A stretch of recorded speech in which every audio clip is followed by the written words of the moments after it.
At this time, we are calling our meeting to order. Let's stand, invocation and pledge. To the great Creator, we thank you for this beautiful day. We thank you for another opportunity to be of service to the citizens of Florence, South Carolina. We ask that you will lead us and guide us with all of your wisdom, that we will be able to do the things that will help this city to grow into the future, that it may be an effective neighbor for all that surround us, as well as throughout this nation. Once again, we welcome your presence into this meeting to have your way. Amen. Amen. I pledge allegiance to the flag of the United States of America and to the republic for which it stands, one nation, under God, indivisible, with liberty and justice for all.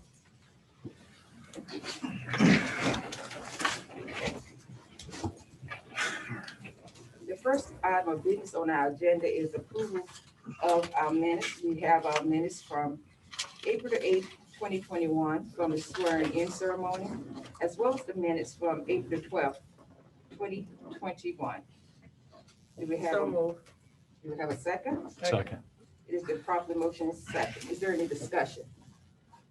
If not, if you're ready for the question, all those in favor, aye. Aye. Opposed, like sign. That it reflects in our minutes that our minutes have been approved.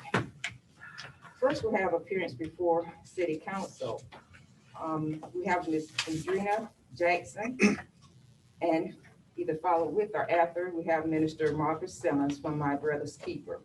And they want to address the councils in reference to funding for Brother's Keeper, My Brother's Keeper.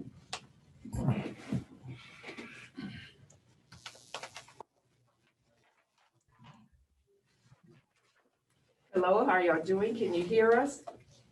Yes, Okay. yes, we're able to hear you. Can you hear and see us?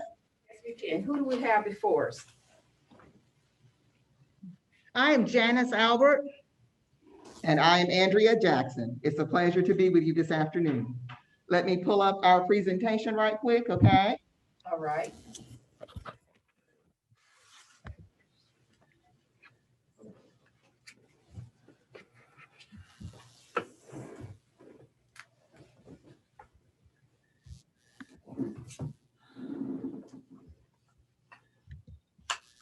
Are you able to see our Yeah. presentation? Waiting for you to proceed.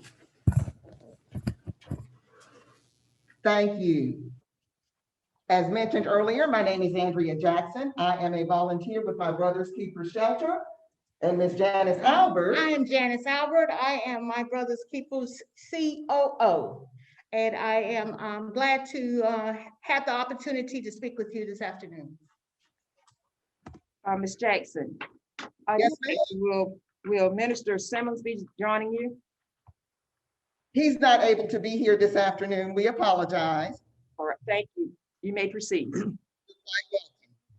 We wanted to share with you today a bit about the services My Brother's Keeper Shelter provides. And we'll start then with the hot meals that are prepared daily, approximately 222 of them delivered to needy adults and children in the city of Florence. We also, My Brother's Keeper Shelter, provides grocery care packages to approximately 90 persons in the Florence area. These are delivered, so it is not necessary that the persons leave their homes to pick these packages up. Weekend care packages, approximately 100 of them, are currently delivered to children at the satellite locations, which will be discussed a bit later. 100 of those per week currently, through an organization called Help for Kids.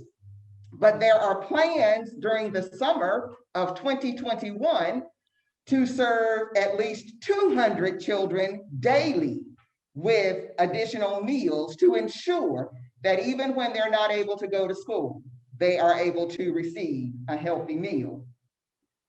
Finally, clean clothing and hygiene products are provided to the persons we serve as these items are requested. Ms. Albert now will share with you information regarding how the meals are provided.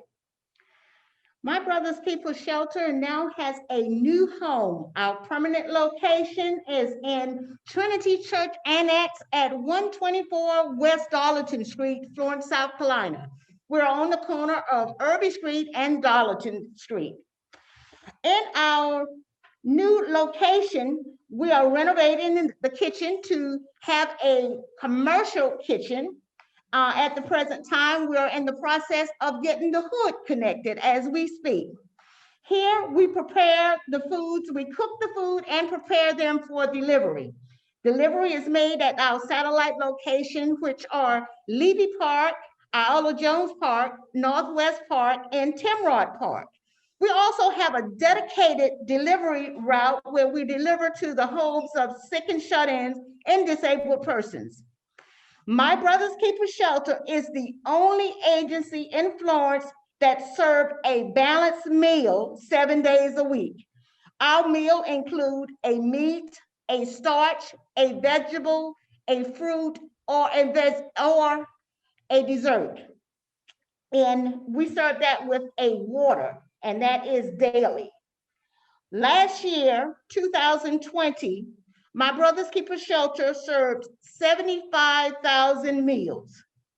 As of today, we are only in April, and My Brother's Keeper has served from January to April 2021 to 24,518 meals.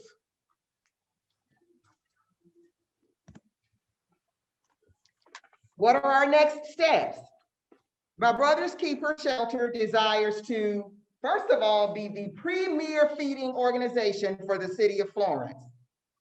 My Brother's Keeper Shelter intends to expand its scope to ensure the healthiest meals possible. We have plans, as Janice mentioned earlier, currently having the commercial hood installed. And we have plans also to very soon begin using our recently delivered commercial gas stove and fryer. So prayerfully within the next couple of weeks, those will be available for us to use.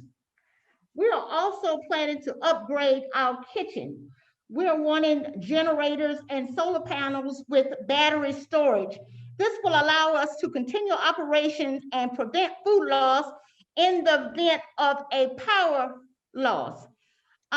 In the area, we know that there's power spikes, and also we're getting into the hurricane season. And with the hurricane season, if power goes out for 24 hours or more, we are left behind a whole month of food that will be spoiled because of not having the proper refrigeration. So the generators with the solar panels, battery storage would be a great upgrade for us. We're also asking the city to continue supporting us as we seek a financial support request of $30,000, and that's from the city of Florence. And this will allow us to continue to serve those people in the Florence area for another year. At this time, if you would indulge us, we have several volunteers who are going to come forward. And again, all of us are volunteers. And so we would like for them to come forward, introduce themselves, and a bit about the role they serve with My Brother's Keeper Shelter. Thank you for your time. Hello, I'm Cassandra Simmons. I'm also a board member, and I'm also a part of Evangelistic Refuge Center that also volunteers. Good afternoon. I'm Henry Beatty Jr. I'm one of the founding pastors of the My Brother's Keeper. I also serve as one of the drivers for the parks and the serving the food. Good afternoon. My name is Harriet James. I'm Associate Minister at New Ebenezer Baptist Church, and I'm also one of the volunteers for My Brother's Keeper Shelter. Hi, my name is Arnie Douglas, and I'm from Abundant Life Church in Florence, South Carolina, and I help serve in the community, serving the food and doing whatever is needed here. Amen. Hi, my name is Geraldine Burrington. I'm from Cumberland United Methodist Church, and I'm one of the cooks for the My Brother's Keeper Ministry. Okay. Good afternoon. I'm Valerie Beatty, and I am one of the drivers who drive for My Brother's Keepers to deliver food at the parks. I attend the Pentecostal Temple Church of God in Christ, and I'm also on the communication committee board. Ron Murphy, a Francis Marion psychologist and director of the Mayor's Coalition Florence Family Support Center. And we have volunteers who help out here. Good morning, I'm Janet Brand. I go to First Presbyterian Church and organize our cook, serving team, and distribution team for Brothers Keeper. Hi, I'm Patsy Harris, and I represent Central United Methodist Church. We do the Monday meals. Every Monday we provide the meals, and I drive to deliver on Wednesdays. Hello, I'm Brian Moses. I am the trustee at Trinity Baptist Church, and I welcome My Brother's Keeper here with their new location. They're here to stay.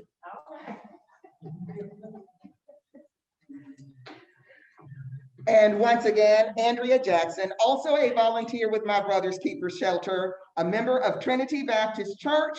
I cook, prepare plates, scrub floors, do whatever is necessary. Whatever Janice and Marcus tell me to do is what is done. Thank you. Again, Janice Albert, and this concludes our request for our presentation of, in front of the City Council.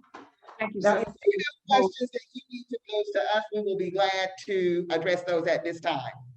Thank you so much for your information that you presented, and it has been well received. And at this point, I will ask the council member, do we have any questions? We will recognize Councilmember Moore. I don't have a question, but I have a statement. I can attest to everything that they've said. I have called in the afternoon because a family on Fire Tower Road, in Madison County, needed food. They actually went all the way to Fire Tower Road to deliver food to that family.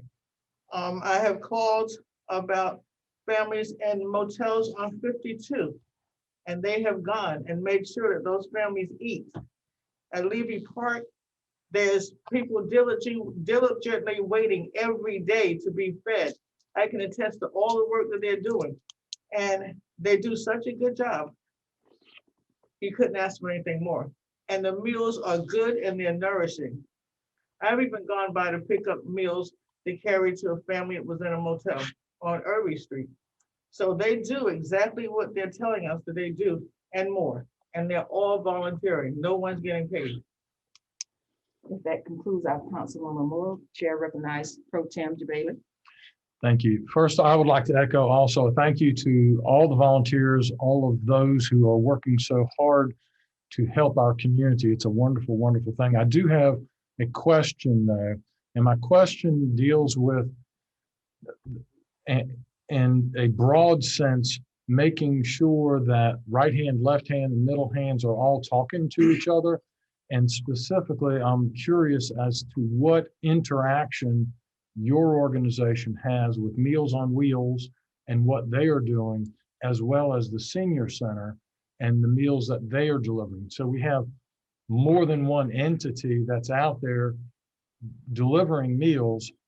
And as council, I think it's really important for us to look at the big picture overall and to see how all these different entities are working together. So if you could educate us on where things are with regard to your interrelationship with these other entities, if at all, that would be very helpful. Thank you. Well, Councilman Jabali, at this point, My Brother's Keeper Shelter has not collaborated per se on a daily basis with regards to the services that are provided by Meals on Wheels and so forth. I don't think that there's any opposition to such. We simply have operated from the standpoint of the vision that Minister Marcus Simmons brought to fruition in February of 2018. And so we've continued to be blessed to expand and serve many more community members than we were able to in 2018. And when the COVID first started, when Meals on Wheels was down, My Brother's Keeper did cook and provide meals for their seniors. And also they transported them to those seniors. So we did do that at one point, but that was just during the time when Meals on Wheels wasn't delivering. And I would add, Councilman Braddock, I know from the homeless side, there's this over umbrella that kind of has the different agencies that are working on homeless together. And I don't know if there's some comment you'd have with regard to that and how these different agencies could work together. Chair recognizes Councilman Braddock. Yes, ma'am. Sure, yeah, we've worked with My Brother's Keeper at the House of Hope in my capacity there for several years. Also with the NOU, the No One Unsheltered program, especially during the COVID crisis. My Brother's Keeper was very good at bridging the gap with other service providers who weren't able to serve during that time.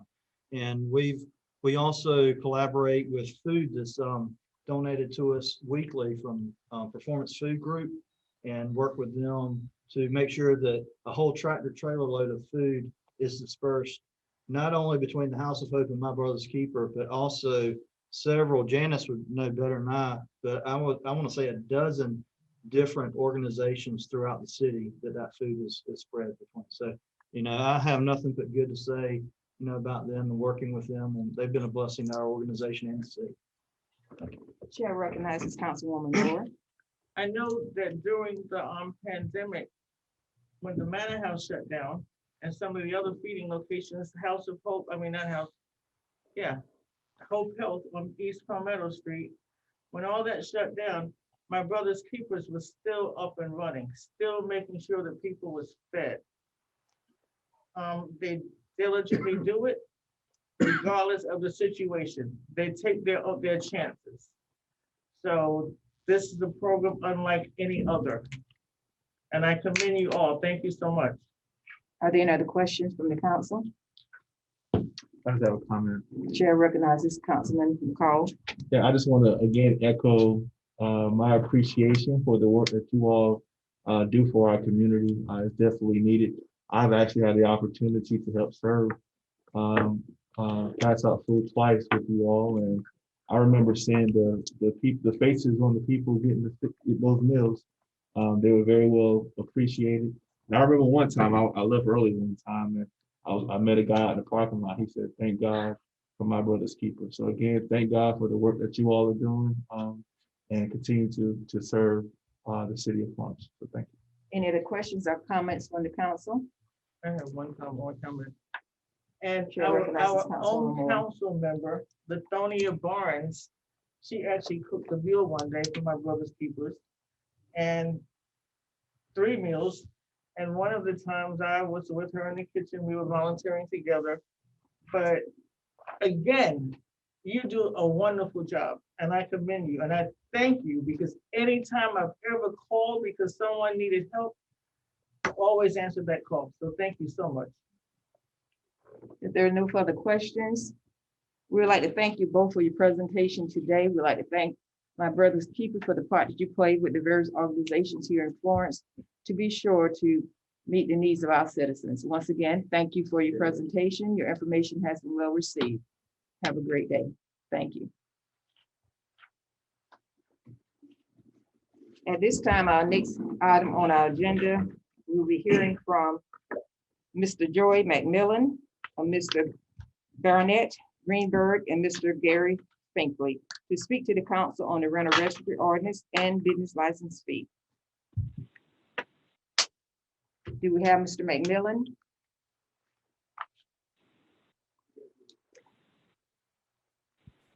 Give us one moment as Mr. McMillan is coming on.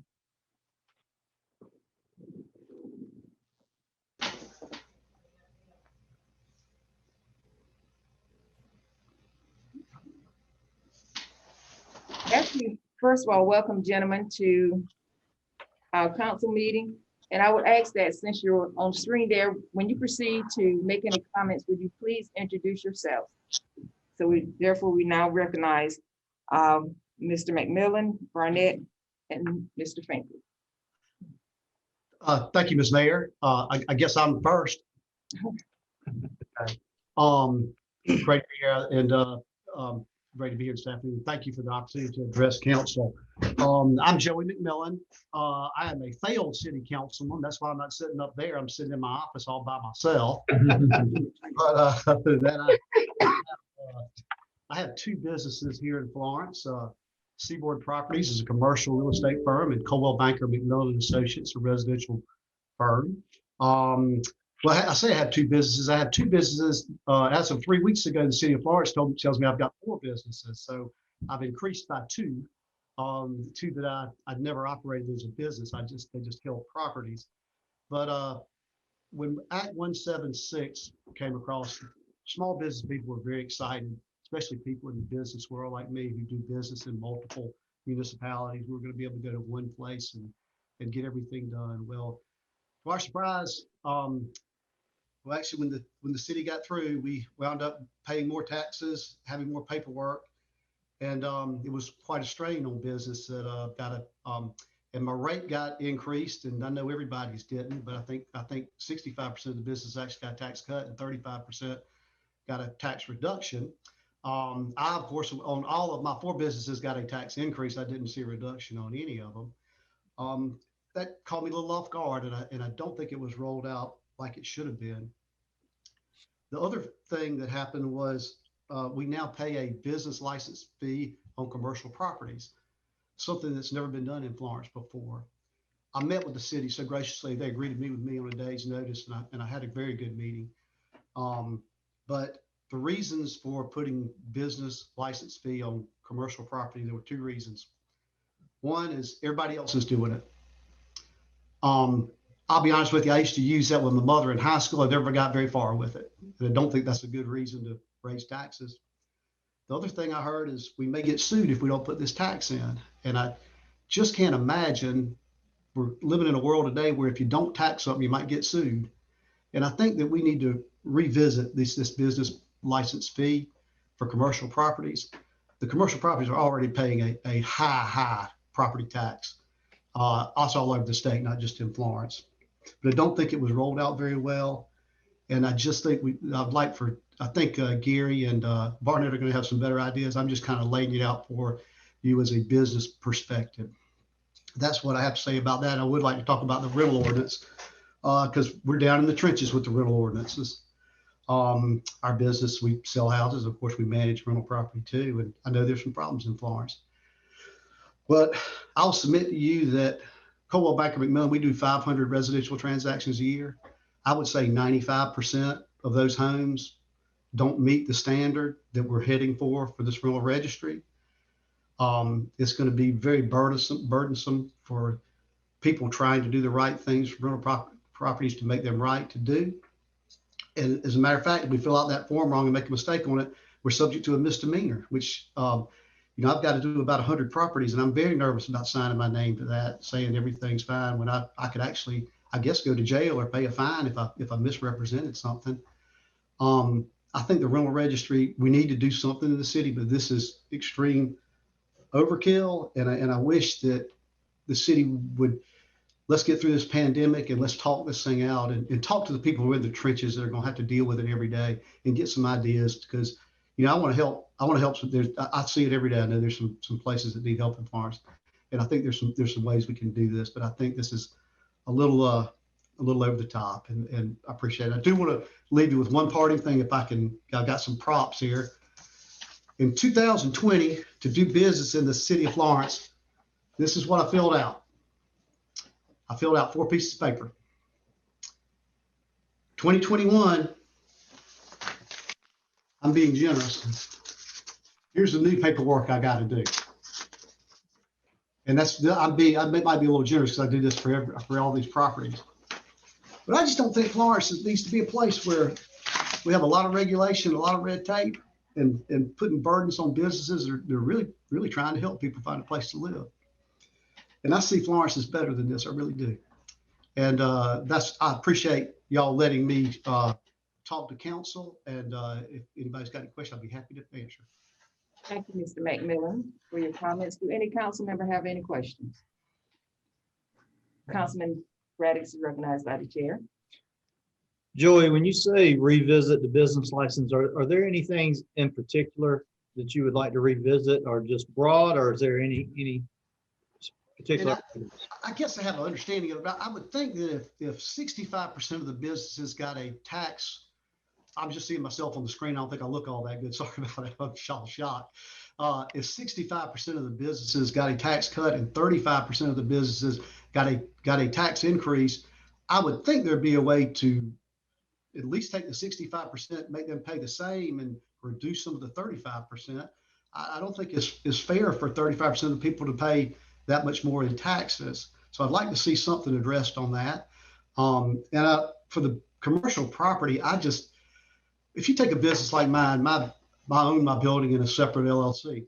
So I take money in from Coldwell Banker and I pay a business license fee for that. That's fine. I should do that. I get a lot from the city for that. I appreciate it. But I don't think when I pay that money to who owns my building, which is me, I got to pay another business license tax on the money I've already paid taxes on. Not to mention the property tax, the increased property taxes I pay because of commercial property. So it's really taking a hit on the business people. And Brian, I really feel like that, Councilman Braddock, excuse me, I really feel like it's going to hinder growth in Florence. I think if somebody wants to build a building, they might look just outside the city limits to try to do something. I just don't think this is a good plan going forward. Another question, Joey, Mr. McMillan, is when the rental ordinance was passed, there was quote unquote unforeseen consequences. You know, some things that come up about the potential for rental increases, people selling their properties. Are you seeing anything in the local market? Are rents going up? Are any of these unforeseen consequences being realized right now?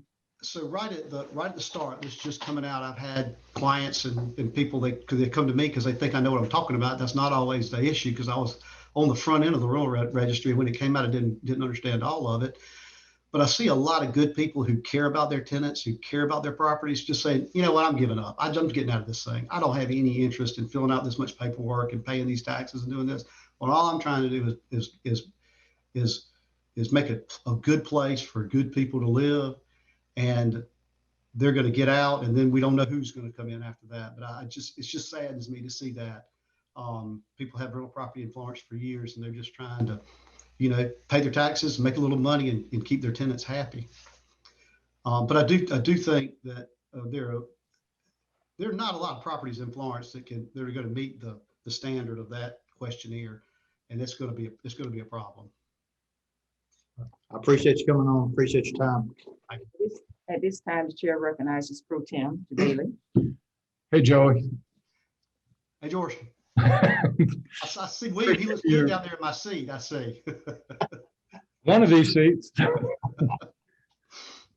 Appreciate you coming on. I do have a question about the information that you shared, the 65, 35%. And if it's okay, I'd ask Kevin Yoakum if you could come up, because I have a question about the numbers and how this works on the business ordinance. And I just want to make sure I'm clear on it and that I'm not mistaken.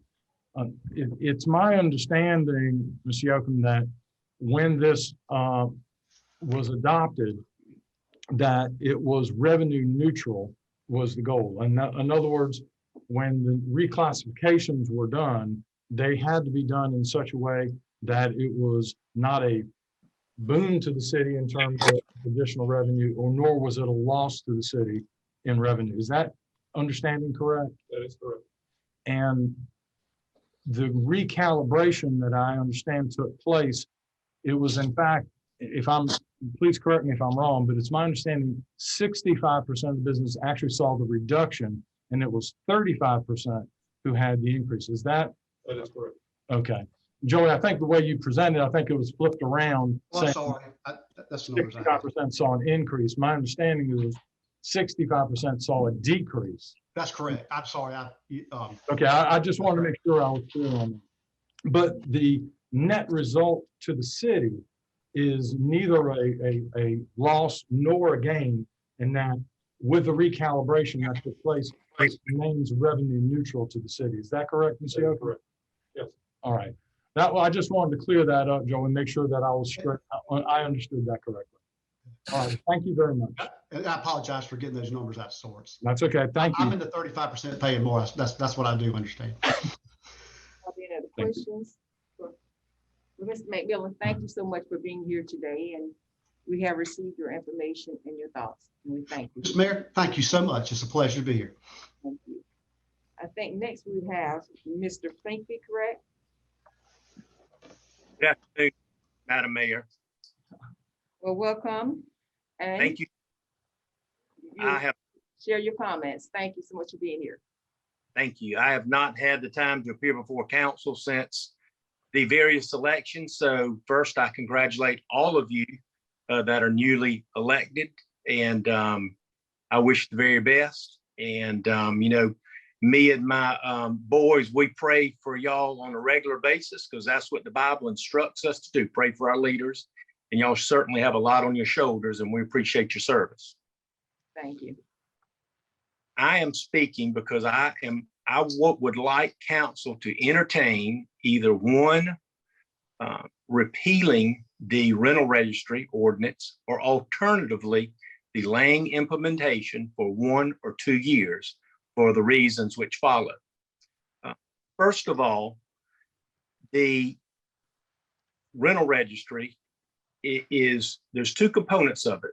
The good purpose of the rental registry is to provide some procedure to the International Property Maintenance Code, which the city adopted years ago. And I think it was 7 or 8 years ago. This is the property maintenance code which the city adopted. This code is probably 95% efficient for purposes of bringing non-conforming property to conformance. The ordinance that the city passed, as far as adding the rental registry and adding some procedure, is not necessary. In my opinion, before council adopted this ordinance, it first should have tried at least one time going through the procedure established in this book by issuing a notice of violation and following it through the system established in the property maintenance code. But it was never done. And I don't fault council for that, but I do fault your staff for that, because I have heard from a couple of council members saying, look, I've identified houses that are not conforming and we can't do anything. Well, you can do something. Staff should have done it. This is an unnecessary ordinance. What I would, what I do think we need, however, is we need an ordinance that does contain some procedures. When a notice of violation is issued, we need some additional procedures in that. We need to have an opportunity for the landlord to meet the staff to find out what needs to be done. We need an opportunity to cure that. We don't need to put property owners and property managers in jail. We need to encourage them to do the right thing, not penalize them. The way the ordinance is currently written, that is not accomplished. Now, what city adopted back in December was actually 2 versions old, I guess I could say. For newly elected council members, when this ordinance was first adopted, and I don't want to, I try not to, I try to be positive, but the first ordinance that was adopted, let me just say it was completely repealed and replaced on second reading with a more appropriate document. That document began the vetting process, but did not complete the vetting process. City manager, city attorney, and myself had already performed 2 additional edits to the version that passed. So I think even staff itself recognizes that the current ordinance adopted is not in its best form and can be improved on. So I first ask you to delay implementation, to give us time to find out what portion of this ordinance we need, which may be adding some procedure to the notice of violation, and which ones we don't. Now, for you 2 lawyers on council, the reason that we were told we needed to adopt a rental registry is to provide notice to the offending landlord. Unfortunately, when that was told to us, the person saying it failed to look in the International Property Maintenance Code, because there is a section in this book that deals with notices and orders. Specifically, 107.3 deals with method of service. So the allegation or the disguise that we needed this to get service on the landlord was a farce. It was a tale, and it sent us all down the wrong road. We do not need the registry. We do not need the registry. We do not need to make folks fill out all those forms that Joey explained. It should be a complaint-driven procedure to bring houses up to the International Property Maintenance Code. That's what it should be, in my opinion. The city is creating an entire new level of unnecessary bureaucracy that it does not need. Right now, the city planning department is overwhelmed. And I don't want to go into too much detail, but used to be we could get a building permit from the planning department in a week. Now it's 2 weeks. Last few times, I've had 2 builders recently that took 4 weeks to get a building permit because of the delays. And these are standard building permits, nothing new. These are houses that have previously been built and brand new subdivisions. I don't first think your staff can deal with the burden of all this. Second, what we're not looking at is the unintended cost to tenants. And, you know, it's just like we talk about the house of hope, my brother's keeper. You know, it's things like unforeseen taxes or back the door taxes that really create homelessness and cause folks to not be able to afford food, because all that the landlords are going to do is pass this tax on to the tenants. And the tenants should not bear the responsibility of dealing with a few bad landlords. If it's a citywide problem and something wants to be done, it should be spread across the city of Florence, not the good tenants. Don't punish the good tenants. That's what this ordinance does. The other reason I asked for you to delay implementation, as Mr. McMillan said, there's very few homes, older homes built that will pass everything in International Property Maintenance Code. One of the ones I think about, some of the older houses I have, are sealed windows. I've got sealed painted windows shut. So usually you don't get those things unsealed until you replace the windows. But right now, with the cost of building material and the unavailability of building material, you just can't perform widespread repairs that we're concerned may need to be done if everyone truthfully fills out the forms that you want to have filled out. So that would be to delay implementation of this. Also, I would like to mention something about the business license fee, and that is, as Mr. McMillan said, property owners already pay a tax based upon the rental income they receive. Any commercial property, and by commercial property, I mean property tax at 6% assessment. That includes what you probably consider commercial property, but residential rentals are also considered commercial property for tax purposes. The assessment 6%. For most of those properties, it takes 3 months of rent simply to pay the property tax. Now, the way that the county assessor gets the value of that property is typically by income. If you've got a high income property, that helps define the value of that property. So we landlords are already paying a tax based upon the income. So I do think there should be an exception for business license taxes being assessed against property owners. I don't think that's right. I don't think the city should be creating a new tax. And I simply wanted to point out the reason why is because business owners already pay a tax on the rent through the property tax.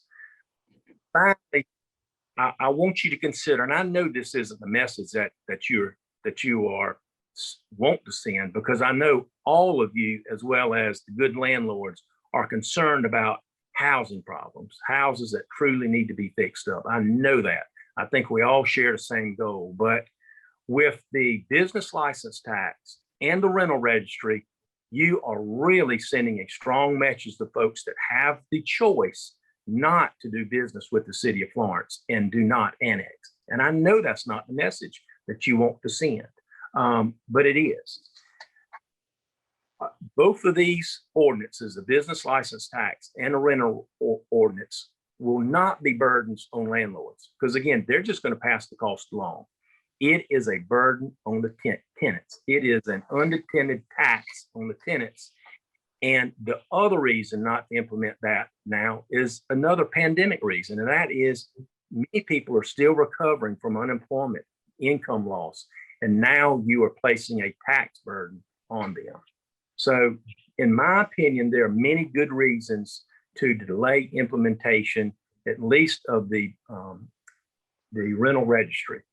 And I do think, as Mr. Millen thinks, there can be an ordinance to facilitate or to codify the procedure for dealing with violations to bring about the desired result of a good, safe house without penalizing the tenant, penalizing or criminalizing the tenant, the landlord, or the property manager. I agree. But what we have right here, I don't think does that. I do think it's overkill, and I think there's going to be tremendous unintended consequences.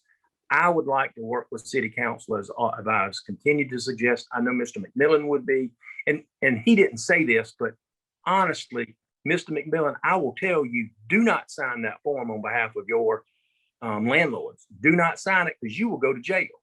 Mr. McMillan is one of the very best property managers in the city of Florence. You are sending the wrong message to folks in that business too. You need folks like him to help landlords bring their properties into better conditions. So I appreciate the opportunity to address you. Again, we all care about housing, but I am afraid of the unintended consequences. You are passing the burden on to those who can handle it least during these times. So I urge you to delay implementation of the rental registry. Thank you very much, Madam Mayor. Thank you so much, Mr. Finkley. I just wondered, is there any council has any questions or comments? If there are none, I do want to clarify and ask our city manager to come forward. I just want to clarify a statement. For the general public, I want to be clear that the rental registry actually requires a business license and also a registration fee. We're not increasing taxes, correct? Our ordinance does require a business license for those of 5 or more residential properties, and a fee for those 4 or less. The first year there is a rental registry fee to all properties, and then after the first year, it's waived with the business license, those of greater than 5. Okay, so we have a license during the fee. I just want to be sure that was clarified. If I was hearing the term tax, and I did not want the general public to have that confused. So thank you. Recognizes Councilwoman Moore. And Randy, could you please make it clear to the public that if you have 5 or less properties, it's $125. It's not $25 for each property. And on the other hand, if you have 500 properties, it's still $125, not $25 for each property. The rental registry fee is $25. You're correct, not per property. Right, and if a person has properties renting from, let's say $1,200, what is that Broken open all the units. I think we read some preliminary calculations and it was like $3 a month per unit. Right, okay, thank you. Are there any more questions or statements from the city council? If not, thank you. Chair recognizes Councilman Braddock. I would like to say, Madam Mayor, that material cost and availability is an issue. You know, I've experienced it with the organization that I work for, that it's getting meter boxes, getting windows, doors. I'm sure Councilman Schofield could attest. It's a very difficult time because of COVID and plants being shut down. Wood materials are up 200% in some cases. So I am sensitive to Mr. Finkley and to property owners that because of COVID, it may not be viable for some things to be done right now. So I don't know what we can do, but I think we do need to look at some way to mitigate that unforeseen situation. Just one more. After I speak, I will recognize Councilwoman Moore. And I do want to acknowledge that we as a city, we are very privileged for that information. But also I want our citizens to recognize and know that with implementation of this, businesses will start to register so we can get these homes online. The affidavit that they signed simply states that they swear to their knowledge that these buildings are up to code. And if they have properties that they are aware that are not, that gives them time to go ahead and start that process so they can start getting, so we're not gonna have it July the 1st and by July the 2nd, you say everything's in order. No, there's that leeway that's already been built in, thought about it and planned. And even if when there is a violation, which is gonna be situational based or complaint driven, the property manager or the owner will be given time to correct the situation. So you'll be given a warning. You're not gonna be given a ticket in court next month. So you will be given a warning. So the affidavit simply states to the best of your knowledge that those properties are up to code. And as you go through this process, if you find it not to be, you will have time to address it. And if you have a complaint against your property, and then you see it's a factor that you get a warning, you're given a warning and you're given time to simply go ahead and get your property in order. So I do want to clear that fear up, and next we recognize Councilwoman Gibson Highmore. And Councilman Braddock, contrary to what you said, a lot of these landlords knew that their properties weren't up to code before the pandemic started. Before this ordinance was put into effect. So now the complaints are coming, oh, because of the pandemic. No, they knew they weren't up to code before. So they had time to do it. When you're sitting on your bed with your husband and your grandchild and your bed goes through the floor, no, that's not good. And what I've always said is, and I respect what McMillan and Finkley is saying, but on the other hand, one bad apple can spoil the whole bunch. Are there any other questions? Chair recognizes Councilman Schofield. As being a business owner here in the city of Florence and in the commercial and retail as well as the building industry, I can attest that 150 million% we are in a shortage situation like my family has never seen the likes of. It is extremely hard to get product. Extremely hard to get product. Doing these jobs, and they're 6 to 8 months, and some companies are even telling us not to even place an order for 3 to 6 months. That destroys an economy. We've got to figure out a way that it benefits all of us as a city to get this through, whether it's delaying it or fixing it. As far as a commercial property owner, Gary spoke, it takes 3 months for us to be able to gain enough revenue to be able to pay our property taxes. It takes me 4 months to be able to raise up enough money to pay my property taxes. We pay a lot of money, and then we're going to end up having to pass this back on again to our tenants again. This is scary. It's scary business, and we've got to figure out a way that it benefits everyone. Are there any questions or any other statements? If not, to both Mr. McMillan and Mr. Finkley, thank you for Hello. Hello. Can I talk? Is this McMillan? It's Barnett Greenberg. Okay. Well, we have Mr. Greenberg. Mr. Greenberg, you're welcome to speak at this time. Thank you so much. I appreciate it. This is Barnett Greenberg. I'm sorry I'm on a video screen and I'm having issues with my Zoom, but so I'm using my phone. I'm a realtor and broker in charge with Greenberg Real Estate, a small brokerage here in Florence. I deal with commercial and residential real estate, helping people buy and sell and lease and do some managing. And myself, I've invested in real estate, taking my savings, just not a lot, but some, investments to try and help the community and provide some houses and commercial. And my family's been involved in real estate for a number of years. I just wanted to speak up again about this and echo what Mr. McMillan and Mr. Finkley have been saying so nicely. I appreciate everything the city council women and men are doing in there.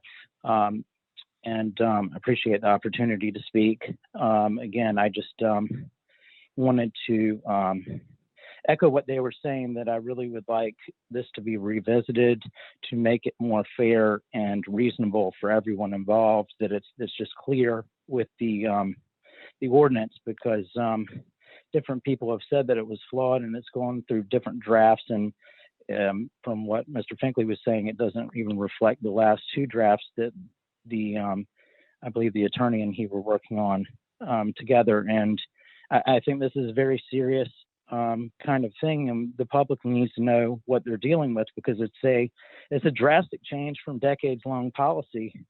And as far as the commercial real estate, from what I have found out is that that policy has been in place for many decades, and the reasons that I've discovered for it are, like Mr. Finkley and Mr. McMillan are saying, it really hurts everybody to put this expense on the landlords, because like you said, it's going to pass on to the tenants, which is going to squeeze the tenant, whether it's residential or commercial. And it kind of puts the landlord in a position where they don't have much of a choice. And so my speaking up is because I think that in a democracy, we should discuss it a little more, particularly with the latest commercial part of it, that two of those city council members weren't in their seats when that was passed. And, there are a lot of business people in the community, not just in the real estate business, who own real estate and who are unhappy with this. And it really does send a bad message to people who invest in real estate or who have businesses in our community in the city of Florence, which we all love. I think particularly like Representative Schofield, City Councilman Schofield and Braddock were saying, it couldn't come at a worse time. I understand that some people haven't dealt with things properly, I can imagine beforehand, but it puts a squeeze on those making changes now with the supplies available. But my main points are that I think that it should be revisited in a public way so that everybody can understand what's going on and see if the community, how the community really feels, because it's really the tenants who are going to feel the main squeeze of this. And as far as the rental ordinance, the residential rental ordinance, I think it needs to be really clear to people, what the law is and what we're being held to. And I appreciated the things that came in the mail, but the ordinance itself is not in the materials. And I think that there's a number of things in that ordinance that I think, like Mr. McMillan and like Mr. Finkley said, is like killing a fly with a hammer, or extreme overkill. And this should be, in the beginning of it, it was pay a $25 fee and we want your name, the name of the LLC or whatever. And I think I'm speaking on behalf of myself and not on behalf of a group of people or behalf of a organization. I'm just speaking on behalf of myself. But I think that, most people, I would be fine, or most people would be okay with reasonable things. But right now, as it stands, it seems pretty extreme the way it's written.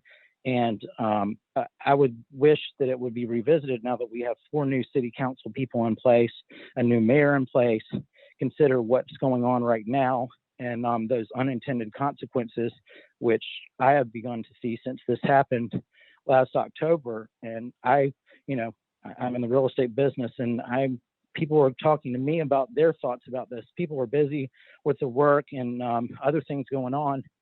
And a number of people are not happy with these developments. And I think we need to send a message to everybody that we care about the Florence community having jobs and businesses.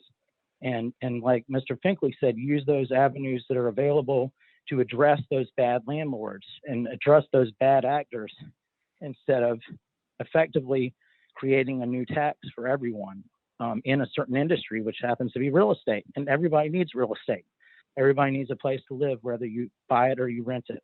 And every business needs a place to, or most businesses need a commercial location, although the internet is changing that a lot. But I appreciate your time. And that is, I just wanted to bring that up and say, you know, I would like those things to be revisited in a very clear, transparent kind of way that the community can know.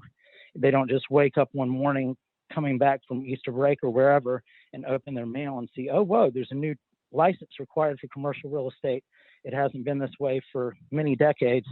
I never saw anything in the paper about it. There was no discussion about it.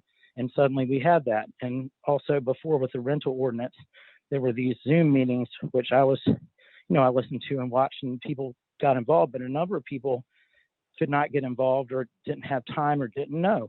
It's in the middle of the pandemic. And I think that when you're passing these huge things, you need to have the community involved and listen to the people who are in those industries to get advice about how to do it in a fair way that achieves what you're trying to do, but also, you know, be fair and for the whole community and doesn't hurt everybody. So that's my 5 cents, and I appreciate the opportunity to talk. So I hope that y'all will revisit this and consider the ordinance and also the business license for the commercial, like Mr. Finkley and Mr. McMillan were saying. Thank you. If anybody has questions, please let me know. Thank you, Mr. Greenberg, for being here today. At this time, the chair will recognize Councilman McCall. I promise I'm gonna be brief. It's not a question to any one of those presenters. I have a question for Mr. Kevin Yoakum to clarify for the public a few things for us. I think it's kind of I'm aware that these individuals know everything that's in the ordinance. I think the public who's watching don't know much of what's going on. I think it's clear. I think it's fair instead of us, you know, that we give them a holistic approach on how things are going. So the standardization bill that was passed by was it passed by the state legislature requiring for municipalities to pass a new standardization ordinance? Am I correct? The legislature last fall passed a business license standardization bill. And I'm sorry. And was it mandated that we standardize our business licenses, right? And we use the model ordinance from the municipal association, is that correct? The municipal association, based on the provisions in state law, crafted a model ordinance that they encouraged all municipalities to adopt, rather than each municipality attempting on their own to modify their existing business license ordinance. Okay. So with that model ordinance that we passed, was there going to be a shortfall regarding the neutrality? You don't want to, as Councilman Bailey said, the city couldn't have a windfall nor a shortfall. So through the standardization, would this, if we would have used the previous business license structure we had, would the city have produced a windfall or a shortfall from that result? The city, as a result of the reclassification that was required by the legislature's bill, the city would have resulted in about a $500,000 shortfall. So from that, that's when we classified the new different rates. And that's why we have Mr. McMillan in a different classification than when he was previously in. Am I correct? Well, there's actually 2 terms that have gotten confused. Okay. The first step was the reclassification, which was required by the law passed by the state legislature. One of the many provisions in that bill required that all businesses be classified the same way across the state. So in other words, if your business is a class 2 in Florence, it should be a class 2 in Columbia, it should be a class 2 in Greenville. So that was one provision of the bill. When with the assistance of the municipal association, when the city of Florence went through and did the reclassification. As a result, if we had left our current fees the same, we would have realized a $500,000 loss in revenue. So therefore, the law allowed a one-time rebalancing. So you had reclassification, that was the first step. Then we went through a rebalancing, which we went through, and there's two parts of the fee. There's a base fee, and then there's a certain amount per thousand. And with the assistance of the municipal association, they went through and helped us recalculate what the fee per thousand for each rate class should increase by, in order that we, as the Mayor Pro Tem stated earlier, so that we wouldn't realize a windfall or realize a loss. Okay, so the rebalancing is done by our department, right? It's done by. Actually, we asked the municipal association to do the calculation for us. We probably could have done it, but it's very time consuming. They've got the computer models to go through and do it. And we got in early in the process. There's over 200 municipalities that have to go through the same process. So we asked them to do it for us, and they did it for us. Okay, but again, it was required. It was required. We couldn't wait till next year or the year afterwards for us to, we had to pass the ordinance. Am I correct? The state law required the reclassification. Okay. So that all businesses were in the same rate class throughout the state. And the reclassification required an ordinance. Am I correct? Yes. Okay. So we were required to pass a new ordinance. Correct. Okay. Thank you. That's all I wanted to clarify. Do anyone else have any questions for Ms. Deal? I do. You have a quick, Chair recognized Councilman. Right. Yeah, Mr. Yocum, one of the things that's come up a couple of times is the timeline. The bill passed by the state. What was the timeline for implementation? I know that seems like we were ahead of the game. We wanted to be proactive and get in front of these other 200 municipalities, but what is the timeline in order for implementation? One of the other provisions in the bill was a uniform payment date of April 30th of 2022. So therefore, we had to go through, all municipalities are going to have to go through and change, either adopt the model ordinance as put forth by a municipal association or amend their existing ordinance to change, because there were different payment dates all across the state. Our current payment date is June 15th. I know there's some municipalities that have a January 1, some have a July 1, and it's all over the calendar. And that was one of the issues expressed by business owners across the state to the legislature to say, we've got all these different payment dates across the state, and it's very time consuming and cumbersome for us to comply. So, therefore, part of the term of the state law passed was to adopt that uniform payment date. April of 2022. Yeah, well, you'd have to pass your ordinance before that to comply with the state law of that uniform payment date. Gotcha. If there are any other questions for Mr. Young, Chair recognizes Councilman Schofield. So are you saying that we didn't have to pass it as fast as we did? We wouldn't have had to pass it as fast as we did. There was a desire to go ahead and pass it as quickly as we did for two reasons. One, our concern was with over 200 municipalities, if we had waited, a lot of the work we would have done ourselves, would have had to do ourselves. The second issue was, since the rental registry ordinance was passed last fall, that also contained a business license component on residential rental property. The desire was, and that was becoming effective this year. We wanted to go ahead and pass the model ordinance and have the same requirements so that everything went together at the same time, so it didn't confuse them. And a while back, I shared with you a part of Act 176, and it stated that we could, as a municipality, reclassify businesses. Is that correct? I have to reclassify businesses in what?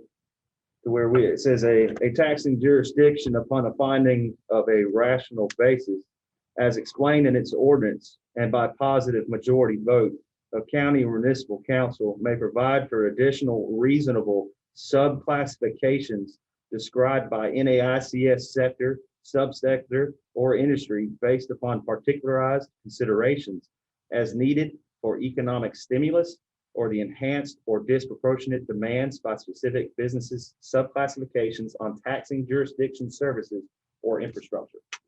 Correct.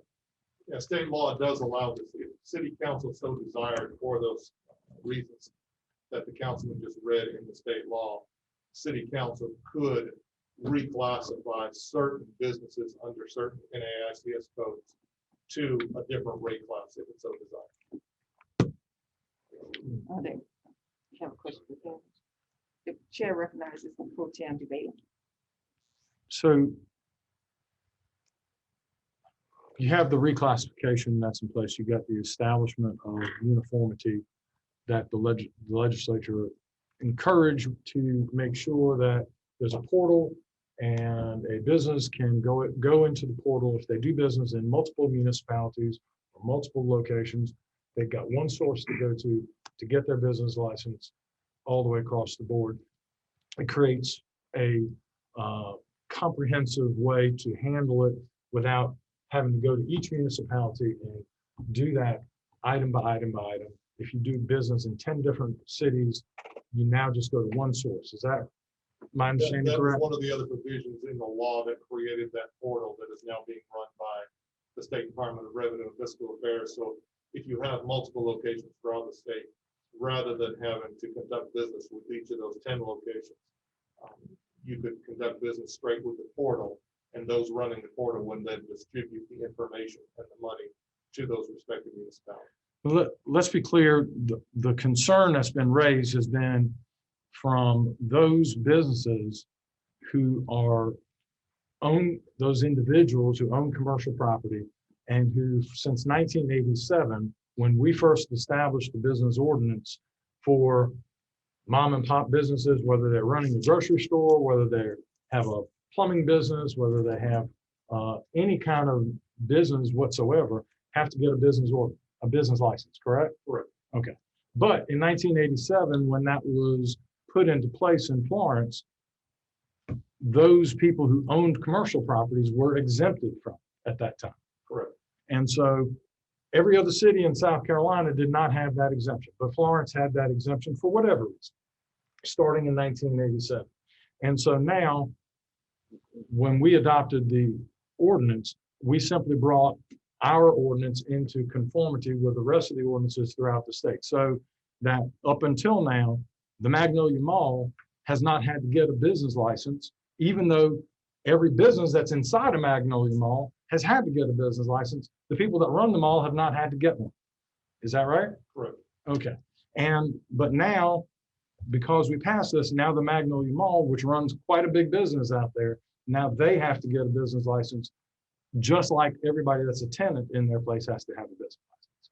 Correct. And that's a change that the legislature didn't require of us, but we brought ourselves into conformity with all the other municipalities in the state. Is that right? Yes.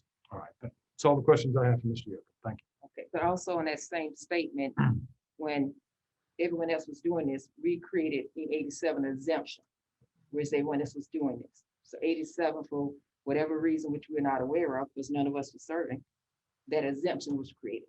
And by passing, going with a unified business licensure, we are now in uniformication with all of the state, which means that if you got a business here who's applying for a licensure, and if they want to work in Greenville, they can do it through one path. So we did that. I do want to thank you, Mr. Yoder, for coming forward. I do want to ask our deputy manager, city manager, to come forward. I have a quick question because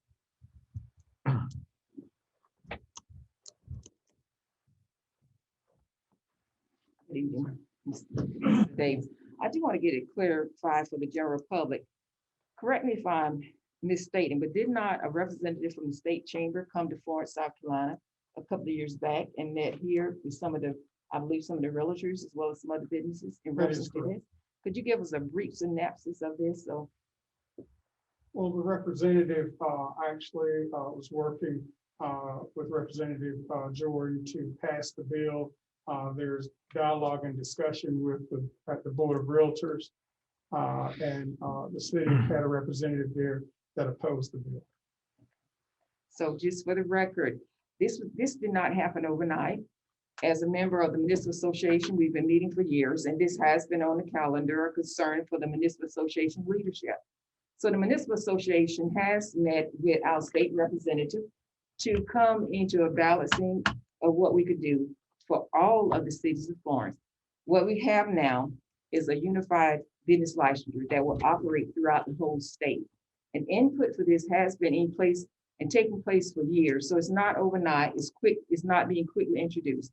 I assure you, as was stated from our deputy city manager, some of the concerns that you're actually being presented with now with the exemption and everything, as a city, we address these because we had our concerns as well about becoming to one uniform, even to the collection of how the funds will be collected and then redistributed. So I wanted to assure our citizens and our business managers that and business owners, this has not been an overnight decision. This decision was based upon action from our state and as well with our municipal association working together to create the best possible option for all of the cities located here in Florence. And also over the time period that this was in process, our city staff has made themselves available to any business who had any question, and our city staff will still be available if you have any current concerns or question of how you can be uniform. We are here for you. So we would like to thank you. Do you have any questions for him? The chair would not recognize for Tim DeBailey. One follow-up issue, it's my understanding that there were concerns raised with this exemption and that there's a potential legality issue where there's one particular sector that was separated out as not having to comply with the business ordinance, which is again, it's a equal protection issue that potentially could have affected us. But now that everybody's being treated the same in Florence going forward, just like they've been treated the same everywhere else in the state going forward. Is that right? That is correct. Okay, thank you. Thank you so much for that. And again, to our general public, thank you for being willing to work together as one city, that as we come together to make sure that all of our businesses can operate fairly and balanced in our city, but not just in our city, throughout our state. Thank you for your willingness to be a part of moving Florence into a future of equality and inclusiveness. Next, we have our Ordinance Inquisition. The first one is Bill number 2021-10 for a second reading. It's an ordinance to amend the budget of the city of Florence, South Carolina for the fiscal year beginning July 1st, 2020 and ending June 30th, 2021. Do we have a motion? A second? We have a motion and a second. Do we have any discussion? If not, all those in favor, please say aye. All those opposed, like sign. All right, let it reflect that bill number 2021-10 has passed second reading. Next, we have introduction of our ordinance, and our first ordinance is bill number 2021-11 for first reading, an ordinance to annex and zone parcels number 2499 Rainford Road, identified as Florence County tax map parcel 01221-01-158. Do we have a motion so we can hear from Mr. Dudley? Motion. Do we have a second? Second. Thank you, properly motion is second. You hear from Mr. Dudley at this time. Thank you. Thank you, Madam Mayor and members of council. This is a single lot annexation for 2499 Rainford Road. It is currently in the county and unzoned. The proposed zoning, as recommended unanimously by Planning Commission, is Neighborhood Conservation 15. That is an agreement with the surrounding properties. All adjacent properties that are within the city are zoned in C15, as well as the future land use. And water and sewer services are available. And here's a picture of the home. And this concludes that report. Are there any questions for Mr. Dudley? Thank you, Mr. Dudley. Hearing none, are you ready for the question? So it's been properly motion and second. Any discussion? Hearing none, all those in favor, please say signify by aye. Aye. All those opposed, like sign. Let it record reflect that bill number 2021-11 has passed first reading. Next, we have bill number 2021-12 for first reading, an ordinance to annex and zone a portion of Lake Oakdale and Lake Oakdale Dam identified as a portion of Florence County tax map parcel number 00751-01-049. Can we have a, we're going to ask to have it referred. Yeah, so, but for us to hear anything before we can defer, we need it. Go ahead. The applicants actually requested a deferral. in So this they case. have officially requested. Okay, thank you. Next, we have bill number 2021-13 for first reading, in ordinance to amend the plan development district for the Grove at Ebenezer. Do we have a motion? Motion. A second? Second. It's been properly motion and second. We will now have a report from Mr. Dudley. Thank you.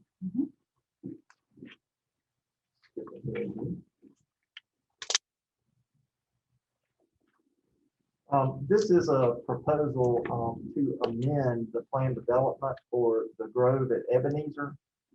This is centered around the single-family residential component of the subdivision. This is an overall map of the entirety of the properties that make up the Grove at Ebenezer. This was passed back in 2016. They've since developed some townhomes within this, as well as a single family component to this neighborhood. There's also a commercial component along Pine Needles that's currently being developed. And this specific request arose as the development of phase 3 came to be. And what they are requesting is a reduction in the front setback from 20 feet, which is part of the original plan development, to 15 feet. And this would only pertain to phases 3 and any more going forward. It would not pertain to the existing phases that are currently under construction for the single family residential. So the yellow highlights are the proposed amendments. And just to put it a little bit into context, this red portion here is where phase 3 is going. They are proposing some extensions, for phase 4 and future phases to develop into this area. And they are confined here by a power right of way, a CP or a Duke Power right of way there, as well as some of their storm ponds. So allowing the reduction in front setback allows those individuals to have a decent backyard in this case. So it was approved unanimously by Planning Commission, and city staff does support this request. And this concludes staff report. Is there any discussions, any questions? If not, all those in favor, please say aye. Aye. Any opposed, like sign. Let the record reflect that bill number 2021-13 has passed first reading. Thank you, Mr. Dudley. Next, we have on our agenda introduction of ordinance. First, we will have resolution number 2021-11, which is a resolution to approve the City of Florence Community Block Grant budget for the fiscal year of 2021 through 2022. Do we have a motion? So moved. It has been properly motioned second. We can hear from Mr. Dudley at this time. Thank you. Go back to my PowerPoint. This is a bit cumbersome with all this technology, but we're getting through it here with the presentation. This was proposed and shown to council at the last meeting, and as part of a public hearing process. But it does remain the same in that the proposed city budget for fiscal year 21-22 in the planning and admin, it is $55,300 for emergency rehabs of homes. The budget is set at $100,000. The section 108 loan repayment, an amount of $69,000. Down payment assistance for Homes is set at 40,000 and demos is set at 26,900. And this makes up the total federal allocation for the CDBG funding for the city of 291,200. And this concludes that. Are there any discussion or any questions? If not, it's already been properly motion and second. Are you ready for the question? All those in favor, please signify by aye. Aye. Any opposed, nay. Next, we have on our agenda, resolution number 2021-12 is a resolution to designate June 19 as an official holiday for the city of Florence. And I would like to make a motion that we receive this.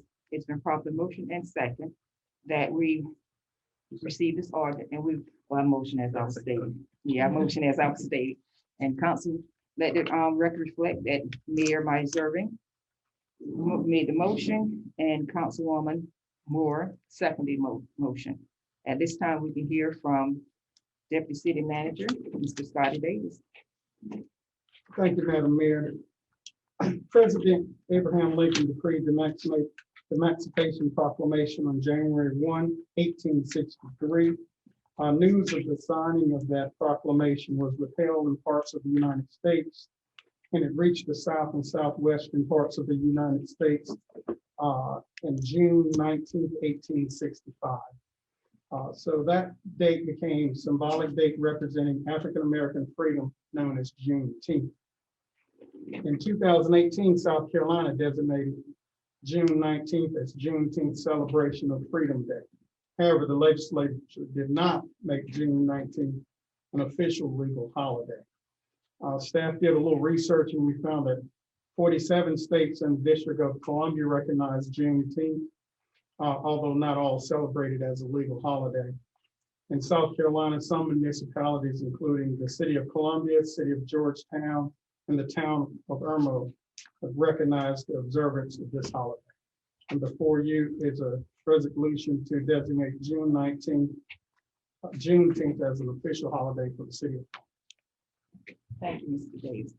And as you may note, I will open for a question, but just be aware that the significance of this, not only will we be recognizing the holiday as an official holiday in your city, we'll also recognize the holiday for our city staff, which would also be a paid holiday, which is already a day that they're paid for, so it's not going to cause any major significant change within our budget area. But I think that on behalf of this council, who I will gladly open for all of us to state, I think that as we're moving forward as a city, this is a part of what we can do to make our city even more inclusive. So at this time, I would like to ask, is there any questions or any discussion? Chair recognizes Councilwoman Barnes. On this, I am very proud that as a city that we are moving forward in this manner. 4th of July is celebrated all over. However, it is not the freedom of everybody that lives in the United States.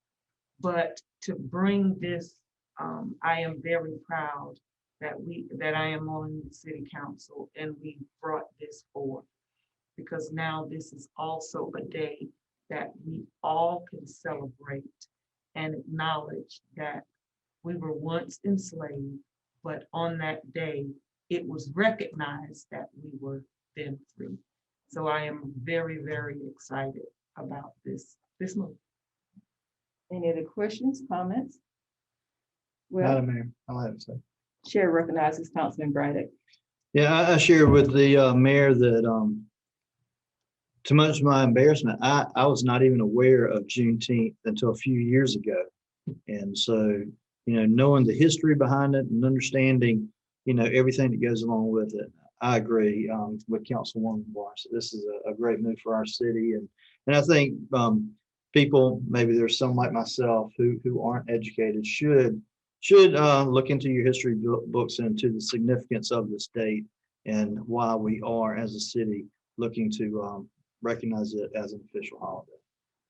Any comments, other comments or statements?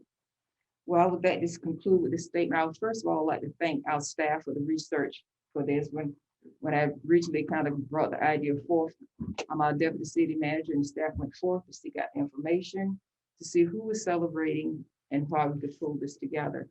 And in concurrence with stated with our council member, the significance of this is that we do have July the 4th. And I tell people I mainly celebrated July 4th because it was my mother's birthday. That was my first understanding of July the 4th. But July 4th is significant in the freedom of our country from another country. But even upon July 4th, all of our citizens were not free. It was not until Juneteenth that everyone had freedom. So that is why it's significant that we celebrate both holidays, the freedom of our country, then Juneteenth, the freedom of all people.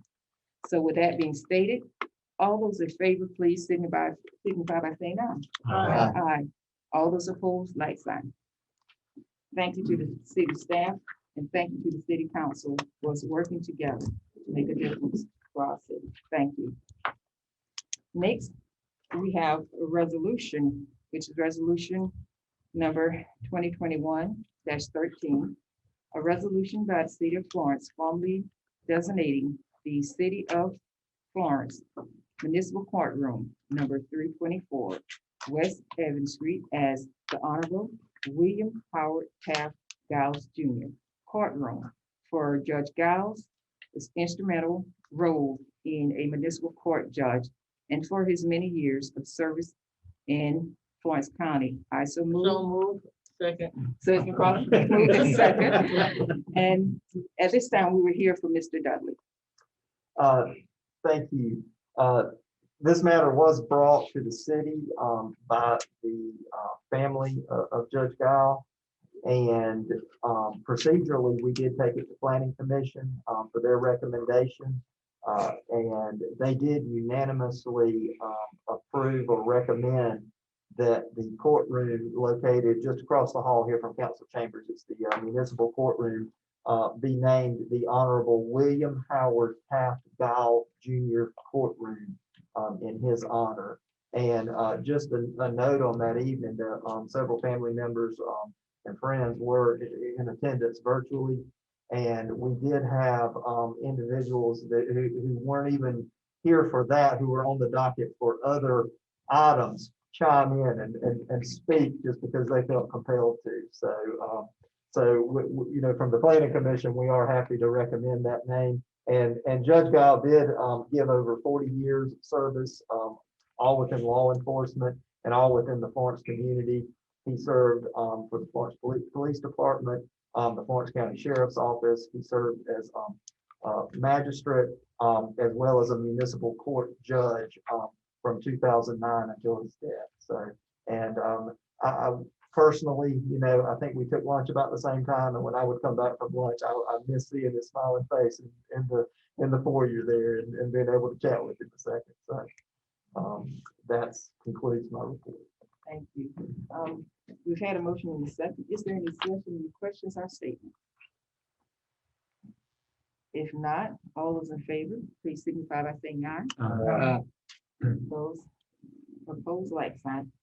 Let the record reflect that resolution number 2021-13 has been adopted and that our municipal courtroom will be hereby known as the Honorable William Howard Taft Giles Jr.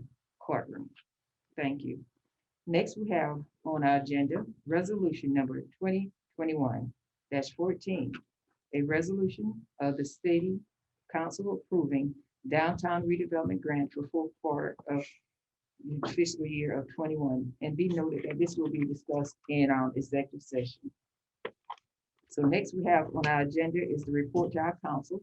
First, we'll have our Mayor Pro Tem, Georgia Bailey, to give a report on the Mayor Pro Tem.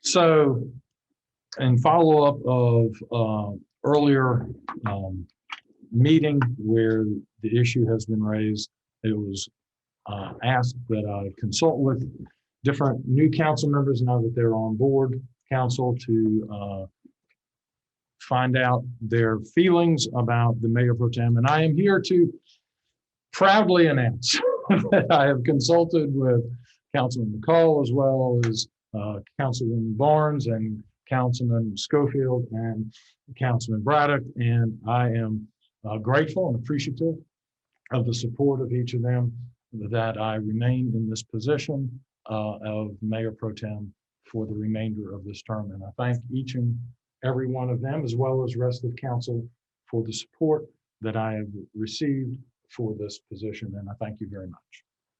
Any other discussion? If not, thank you, Pro Tem, for that report.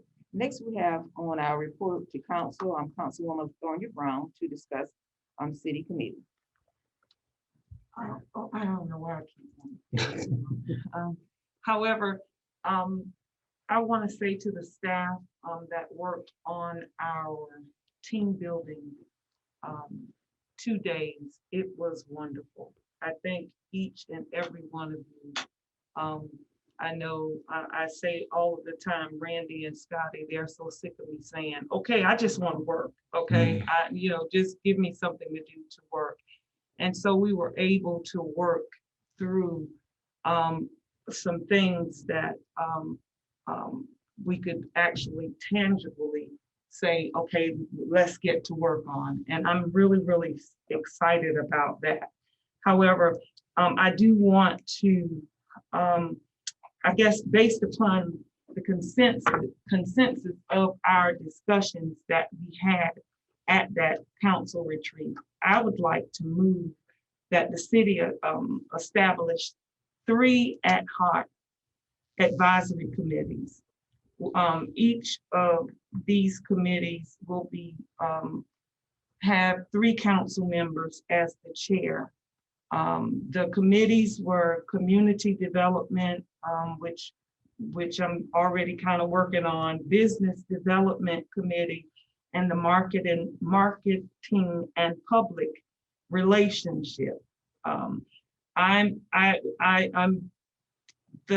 Would be the chair for the community redevelopment committee, and I'd like to also Councilman Javali as business development and chair Councilman McCall as marketing. And that all these chairs would be, if the nomination goes through for, we would come back the following month and then select members to this council. So I'd like to actually just raise that, make a motion that we do that. Before we motion correction, we already have a community redevelopment committee. We already have that in place. I chair that committee, Councilman Davis on there.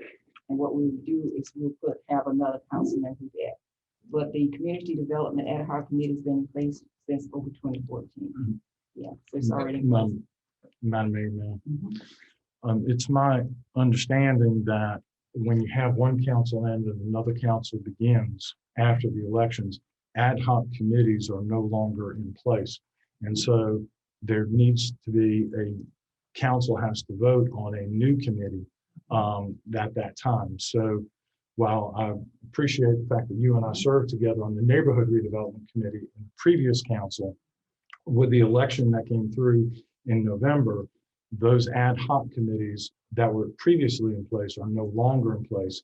And so this motion, which I second, is now as the outflow of the retreat that we had, which we all had different ideas and they coalesced under these 3 umbrellas of the Community Redevelopment Committee, the Business Development Committee, as well as Marketing and Public Relations Committees. And so what I heard Councilman Barnes say is that it's the outflow of the recent work that we did at this retreat, where we all worked together to come up with this, that's what these new ad hoc committees are. And they would not be different. They would not be in place of, they're just new form committees because the old ones are no longer in existence.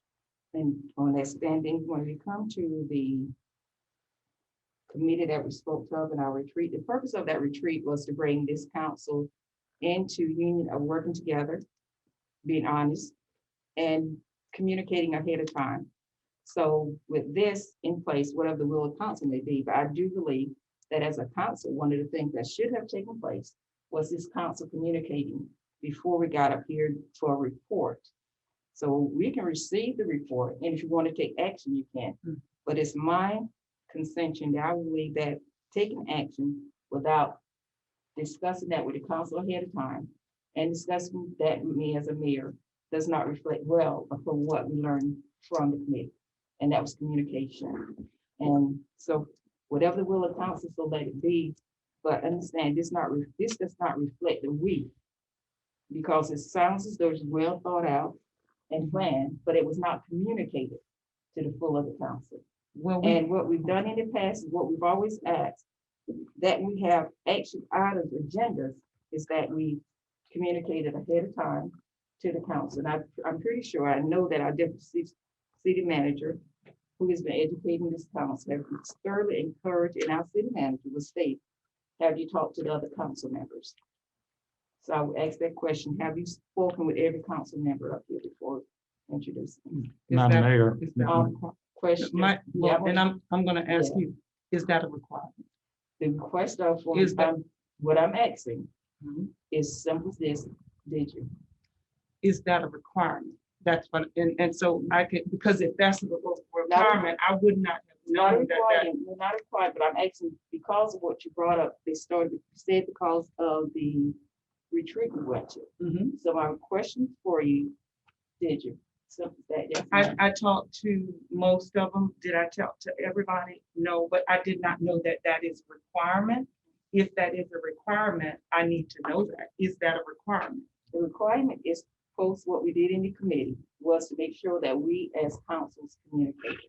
So the requirement. No. Requirement that we looked at and we talked, and correct me if I'm wrong, was that at the retreat was that we communicated with each other.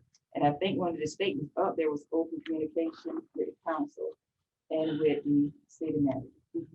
So requirement is not by law, but for better communication for this council. It was requested, I would say that we should communicate. And I hear you. In this, we talked about forming committees. We talked about forming committees at this retreat.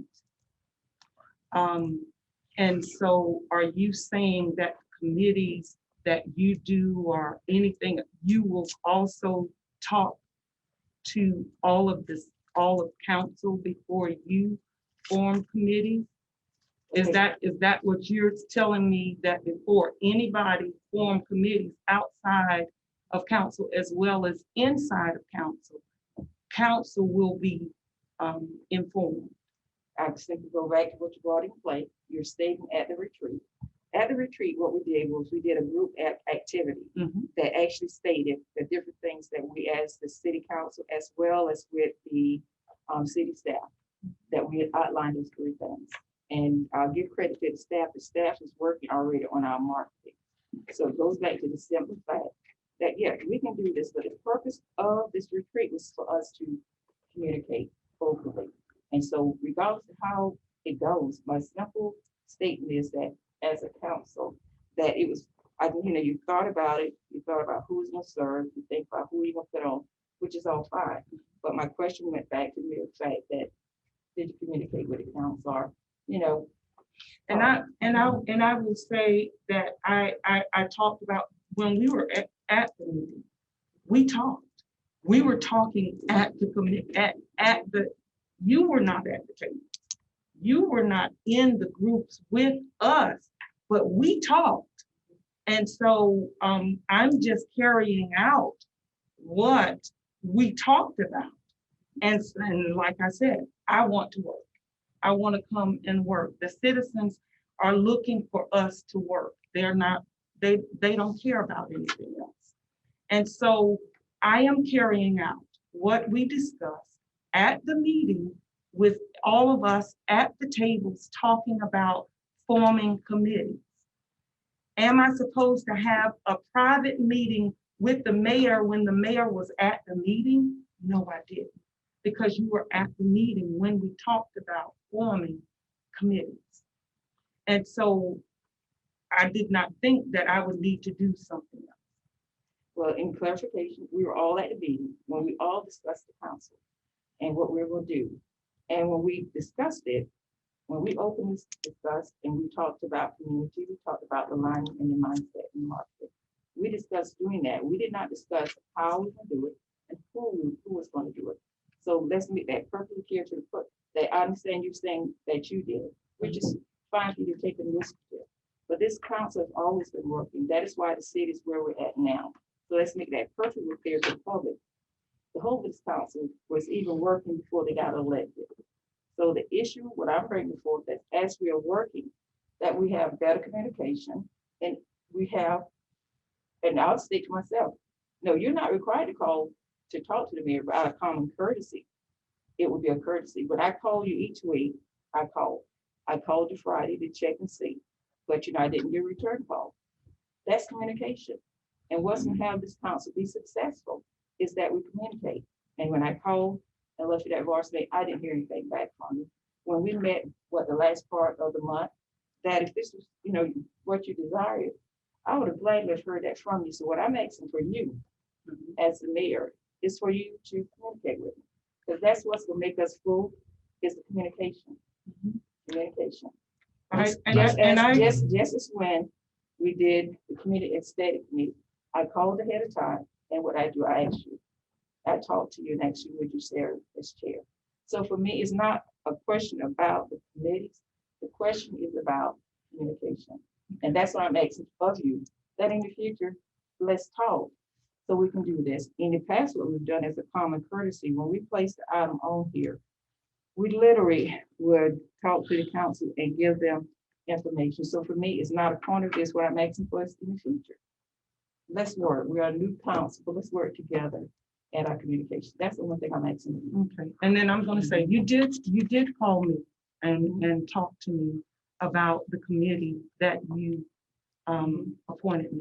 However, since you brought this up, I will address this.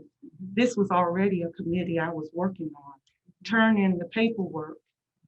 Then you took it and made it your initiative, and then put me the chairperson over. I'm gonna stop you right there. And so, but I'm talking. You just accused me of action. I'm talking. I understand, but you misstated. Be correct in what you stated. And you was working on the committee, but that's just something that already started, even during my being prior to become appointing mayor. So you can state that, but don't make accusations. So what is the initiative? Be what, can you tell us what the initiative is?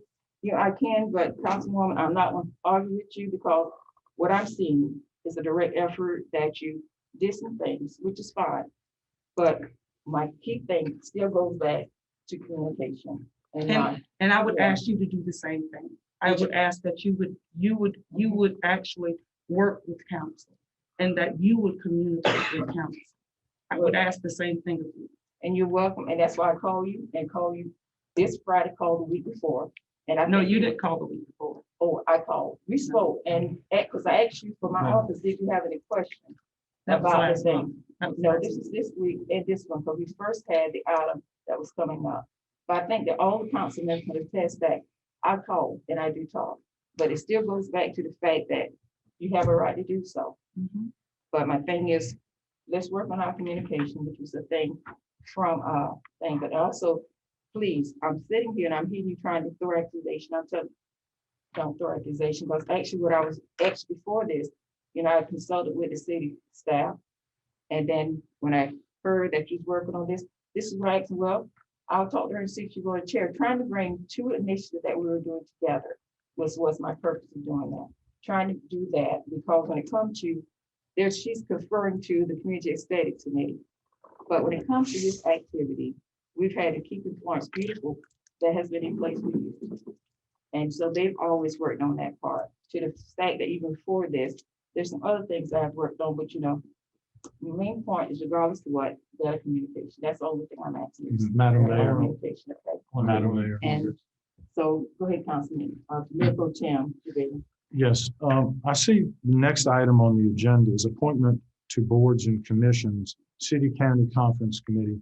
Is that something that you plan on bringing before council? That's the next item, that's Yes, not on ma'am. the table. Right, So but what question? My do you question have? about that is, I never got a phone call anything about the city county conference committee and whatever you plan on doing. So if you're saying that we need to communicate with each other, I'm just saying, and I agree with that. What I'm saying is I never got a call about that, if that's an item that you plan on bringing. So I do think the shoe needs to be on the same foot for everybody. And that's the Okay? next item, that's fine. And I know y'all, next So- Councilmember Paul. Yeah, well, I would just, what I would say is, Madam Mayor, is I did spoke with you Friday, was Thursday or Friday, we spoke. And I was under the understanding that we, and I could have been wrong from that, that we were bringing up these committees. Now I wasn't sure, but when we talked that Friday, I thought you made it aware that committees may come out of this.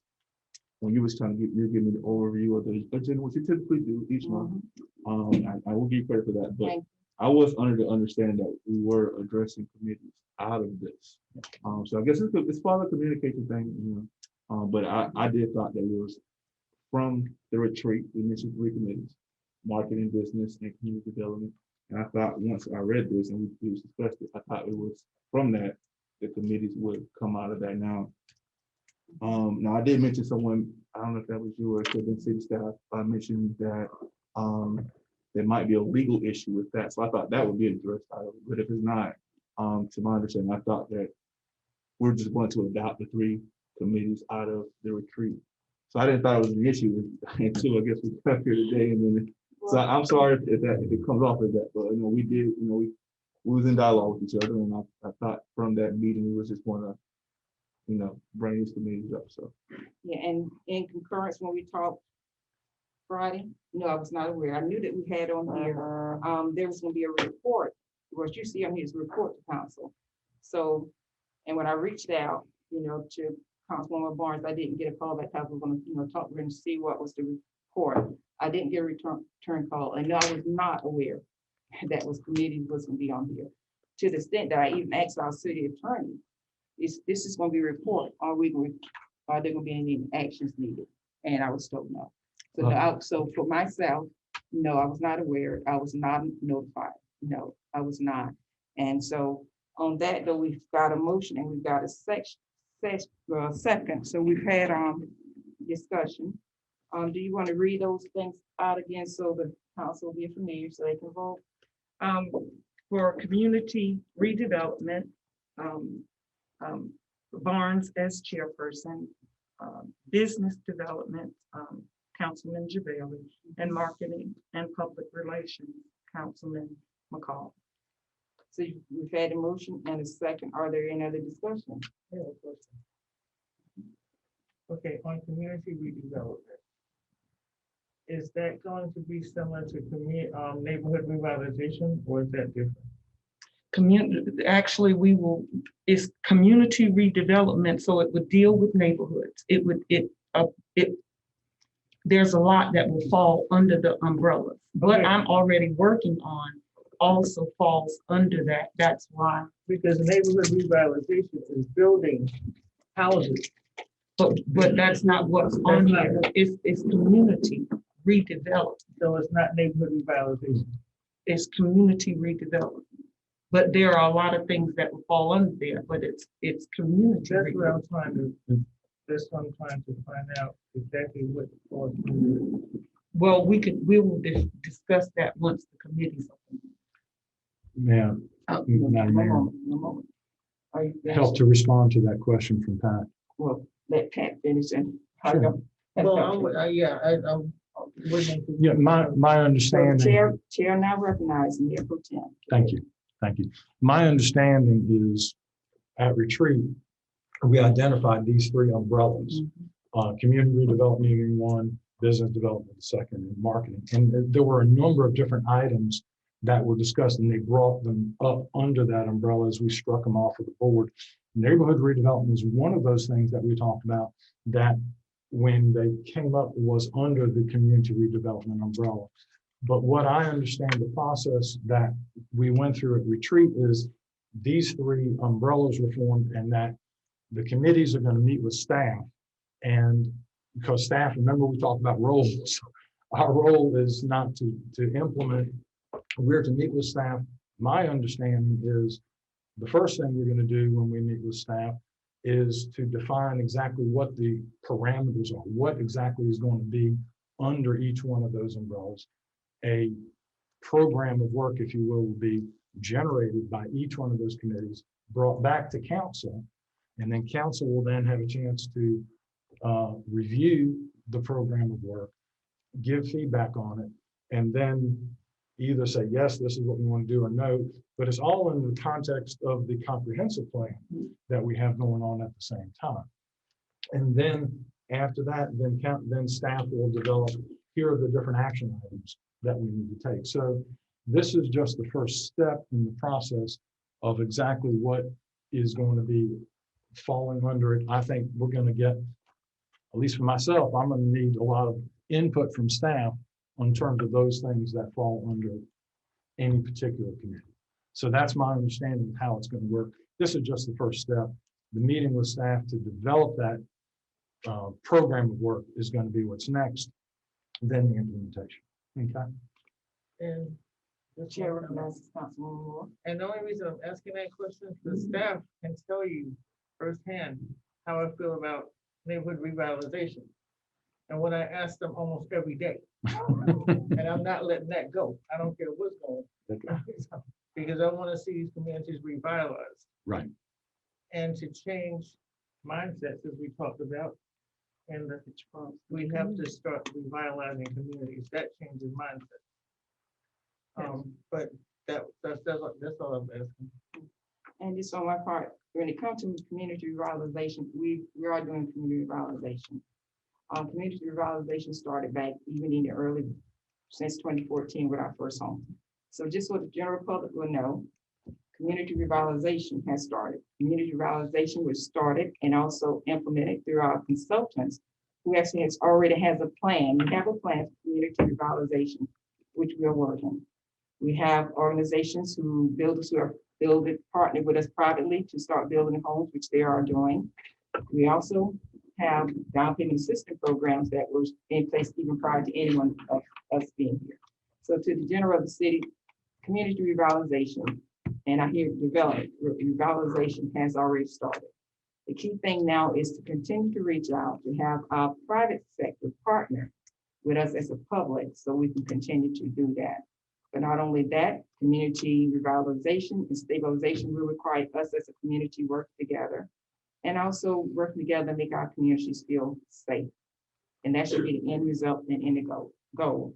And to recognize the fact that our staff has been working diligently throughout the years to make this a reality. And our staff will continue to do so. I firmly believe that. So it's not just starting to work. Our city has been working. And that's why you see the changes you have seen in the city, from downtown to the community. And it does take time, but it's being actively pursued and developed. So that's my statement. So at this time, and also just for future clarifications, when we vote on items, it's good so that each council member, when you're going to vote on the item, that we clarified in the past that the council is aware on what they're voting on in advance. And that is why when we started with the agendas being placed in purpose 2 weeks prior to the meeting, so information outside of the executive information will be submitted in advance to the council members. And I'll give credit to Councilman Ed Robinson, who stated that he did not find it good practice that when you came on a council member meeting and then you had information that you needed to read so you can have it in advance. So with these next items, if we're going to establish these committees, I do ask that when these committees are established, the request for the guidelines and what you're planning to implement is put in writing and presented as an item on the agenda. So each council member will have the time to read and question, because this is going to be an operating committee where you can have to, you don't have anything in place yet. So just so they're knowing in advance. Whereas the other ones, the committees, when we bring them forth, we already have, written information. So that is what I request or ask of this council when we do it. Just, give us something so we can read it. That's all. Because I'm hearing that, Councilman Mayor Pro Tem just articulated so well the purpose. And so if you would just, even if you don't call everyone, when you got a committee like that, which is gonna be so something that we came out of work session with, just put it in writing. That's my request. And I appreciate that, because those are new committees that no one, that's all. There was not an attempt to do anything outside of what we have already discussed at a meeting. For there is nothing to read. Everything that is presented was presented to the council, not individuals, as us forming or working on these committees. I am not doing anything that's outside of that. And I want to make sure people understand that. All three committees were discussed at a meeting where all 7 of us was present, and we all agreed that these 3 things, that when we left the meeting, we would begin to work on.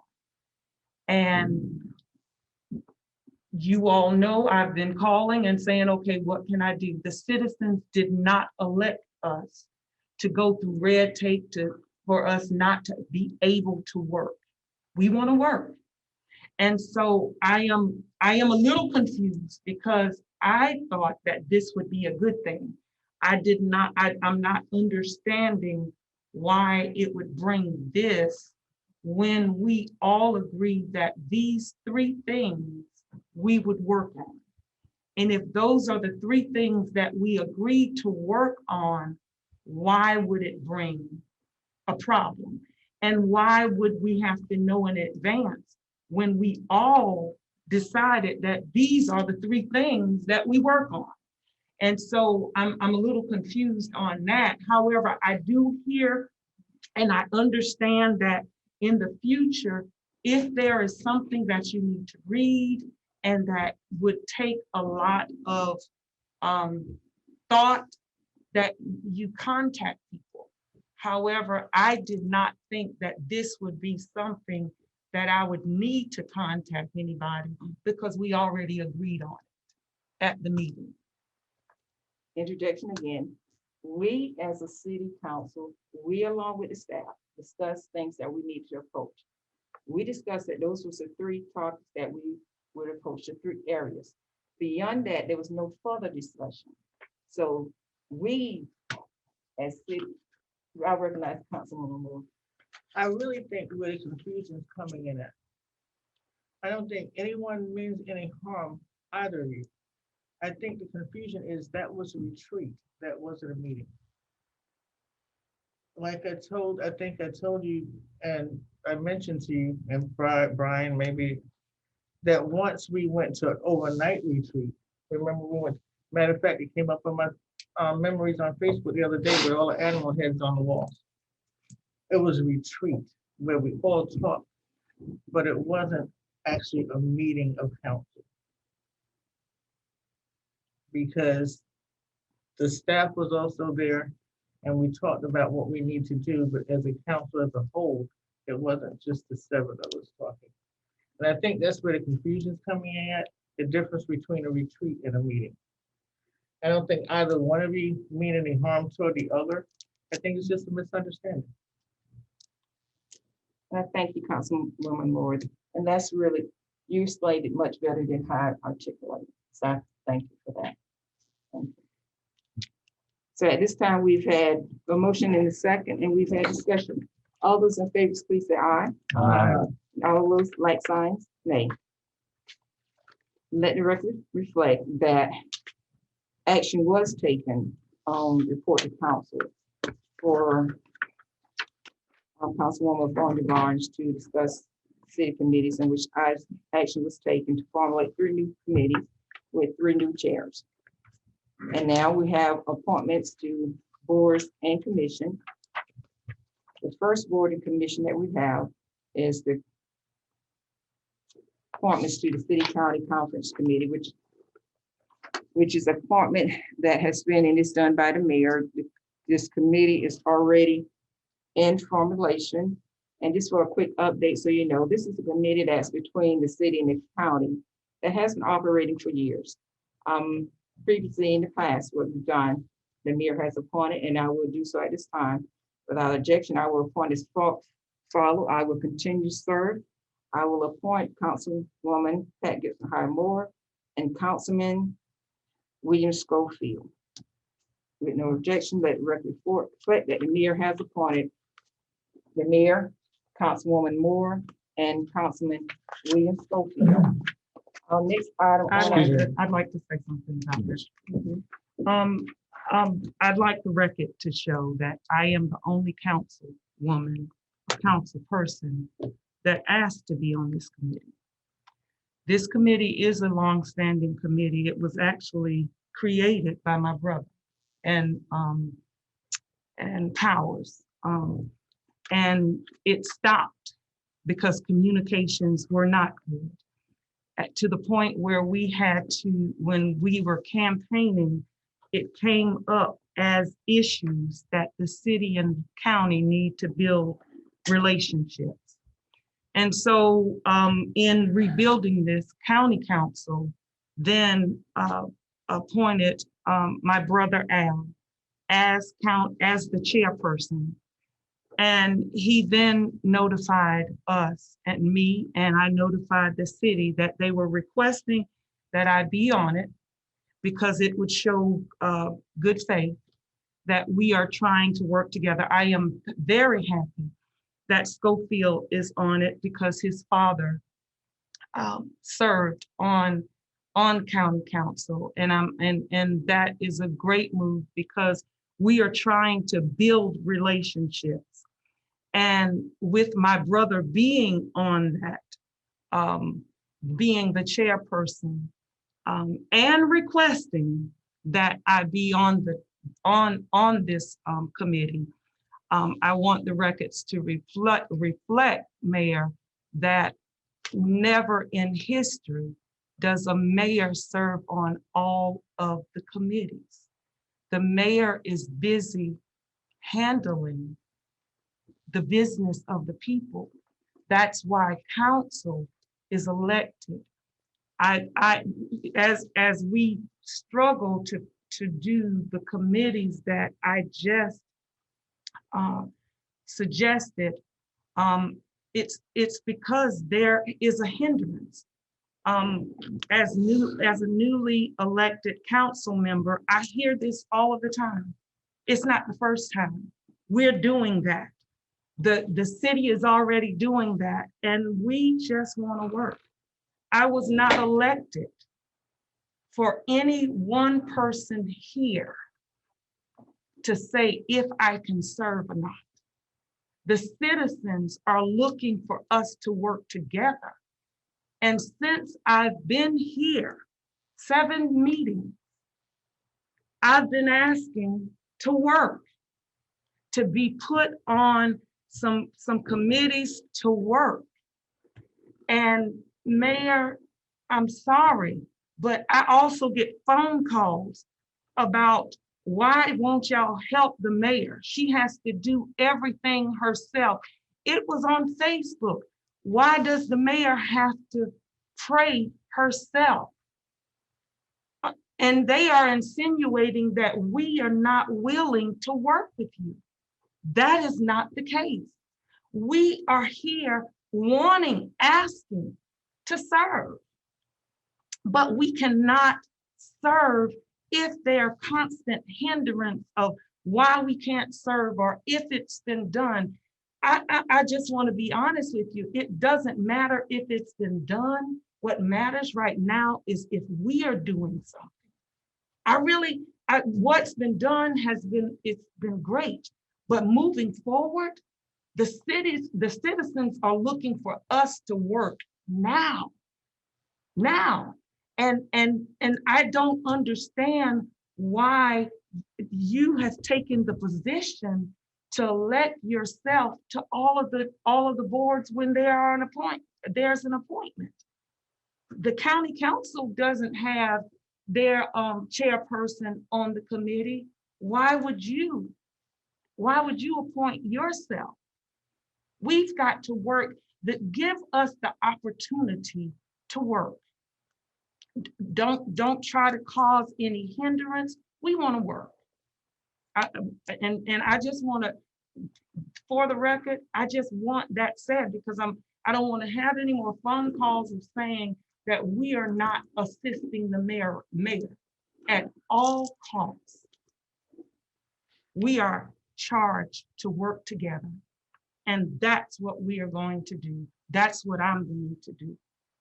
But I did want to bring that to the record, for the record. For the record, I will respond back. Councilwoman, how many times did you call me and ask me about any position to this city county conference? I talked to you the week before last. What was your question? I told you that because I knew that you had already talked to the city manager about it. And I told you that because I asked them and they referred to you, and then I talked to you and said, hey, what's going on with that? You said, oh, well, we'll deal with it at the next meeting. And I said, yes, because my brother has been calling and asking because they are ready to meet. Now, but the direct question was, you asked, was when would we? The question was, when will we have appointments done? The question was not about whom. And I told you what was my response. We will have it on the upcoming agenda. Now, I want to take to the record, at no point did you ever ask me about serving those on the committee. No point, correct? No point. You expressed finally. No, but for the record, and my question, did you ever ask me? No, I did say that my brother asked, but you're right. You're right. Right. He asked about when we be doing appointment. You never asked me about serving, correct? Let's make that perfectly clear. Well, and it goes back to, again, to communication. You never asked me. Well, it still doesn't address you trying to do, you're serving on all of the committees. Well, I'm the mayor. Mm-hmm. The appointments that you find when it comes to the city center, those are appointments for the mayor to serve on or the designate. Has a mayor ever served on that?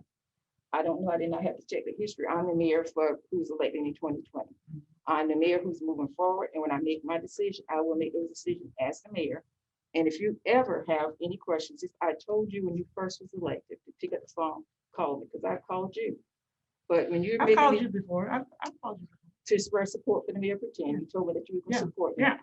Yeah. So you called for the item on the agenda. No, I called you to tell you before we go, I'm going to let you know how I'm going to vote. And I called you to tell you that.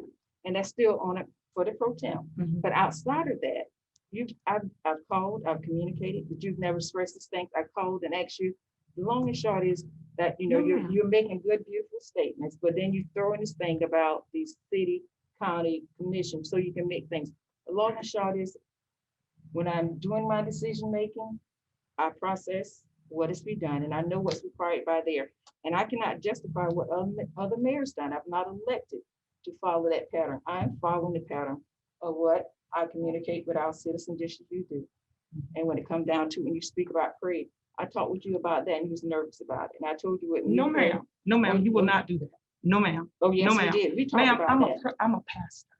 I'm a pastor. Well, I'm a pastor. Did we not talk about that? I never told you I was nervous about that. When we first talked, we had to say about it had to be a universal prayer. No, ma'am. Well, did we not have the conversation? Ma'am. No, did we have the conversation? But maybe we remember it different. No. Did we have the conversation? No. Did we have the conversation? I never told you I was nervous about praying. I'm a pastor.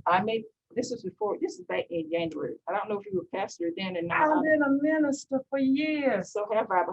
How long have you been a pastor? And it's not a question about about 8 months. I've been pastoring a flock, but I've been a minister praying before thousands of people for years. And I've done the same. It's not a question about you.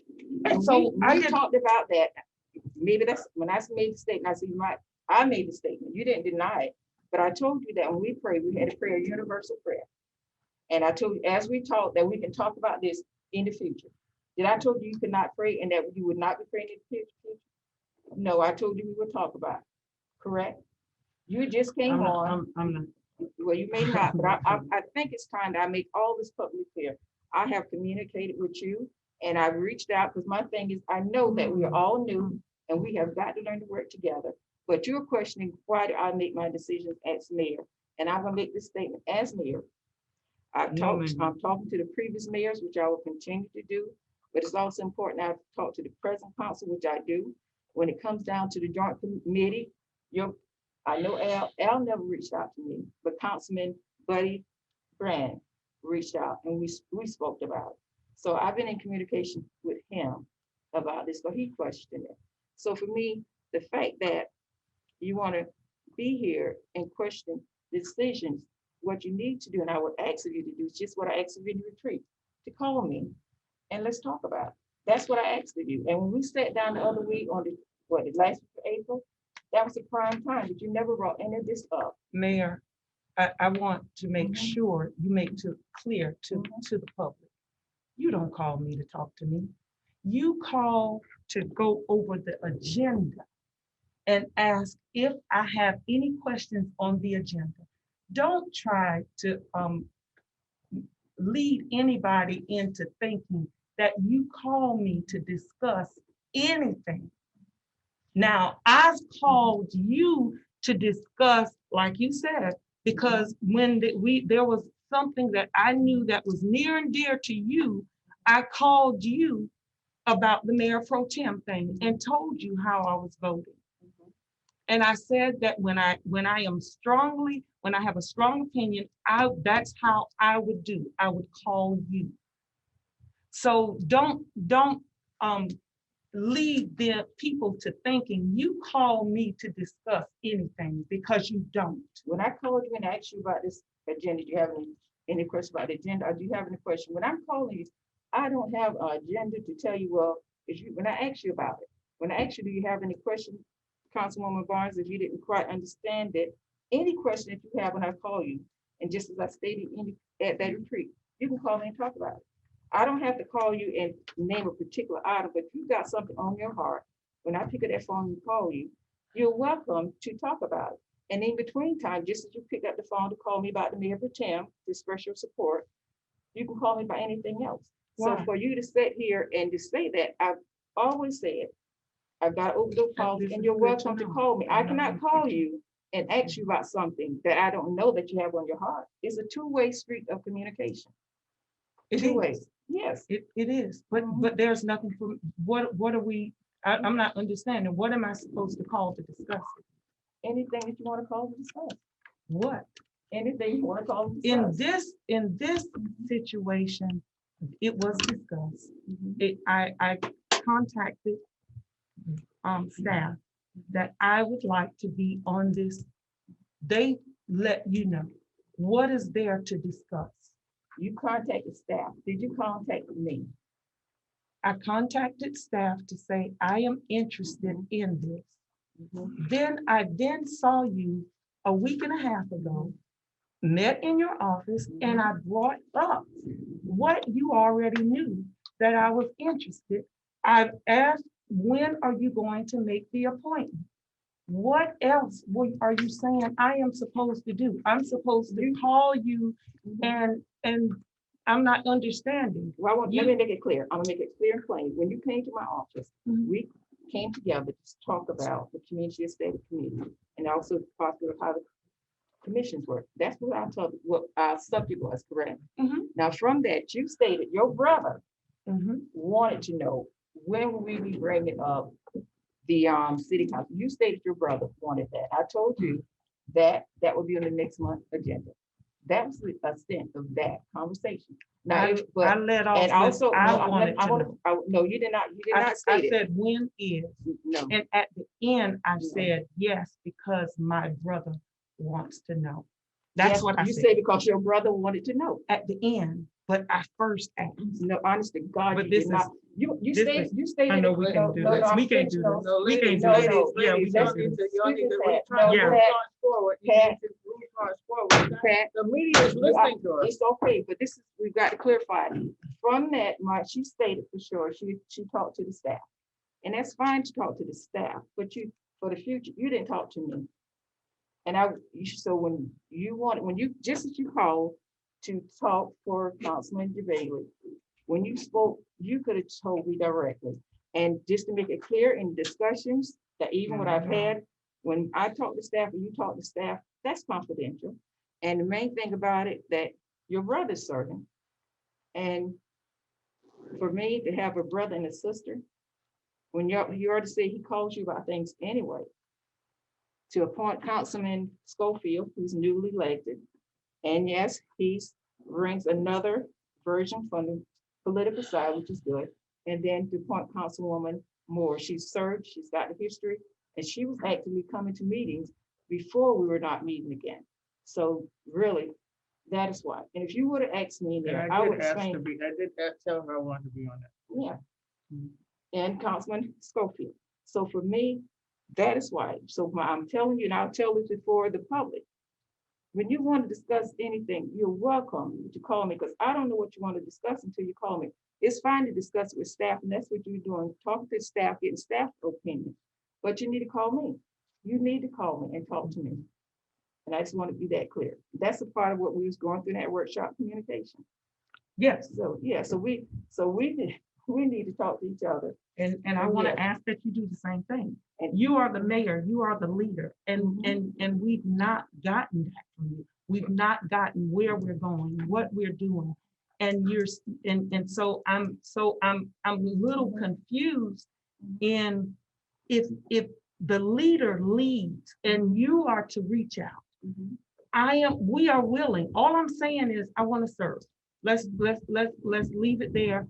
We want to work, and we're going to do our best to work.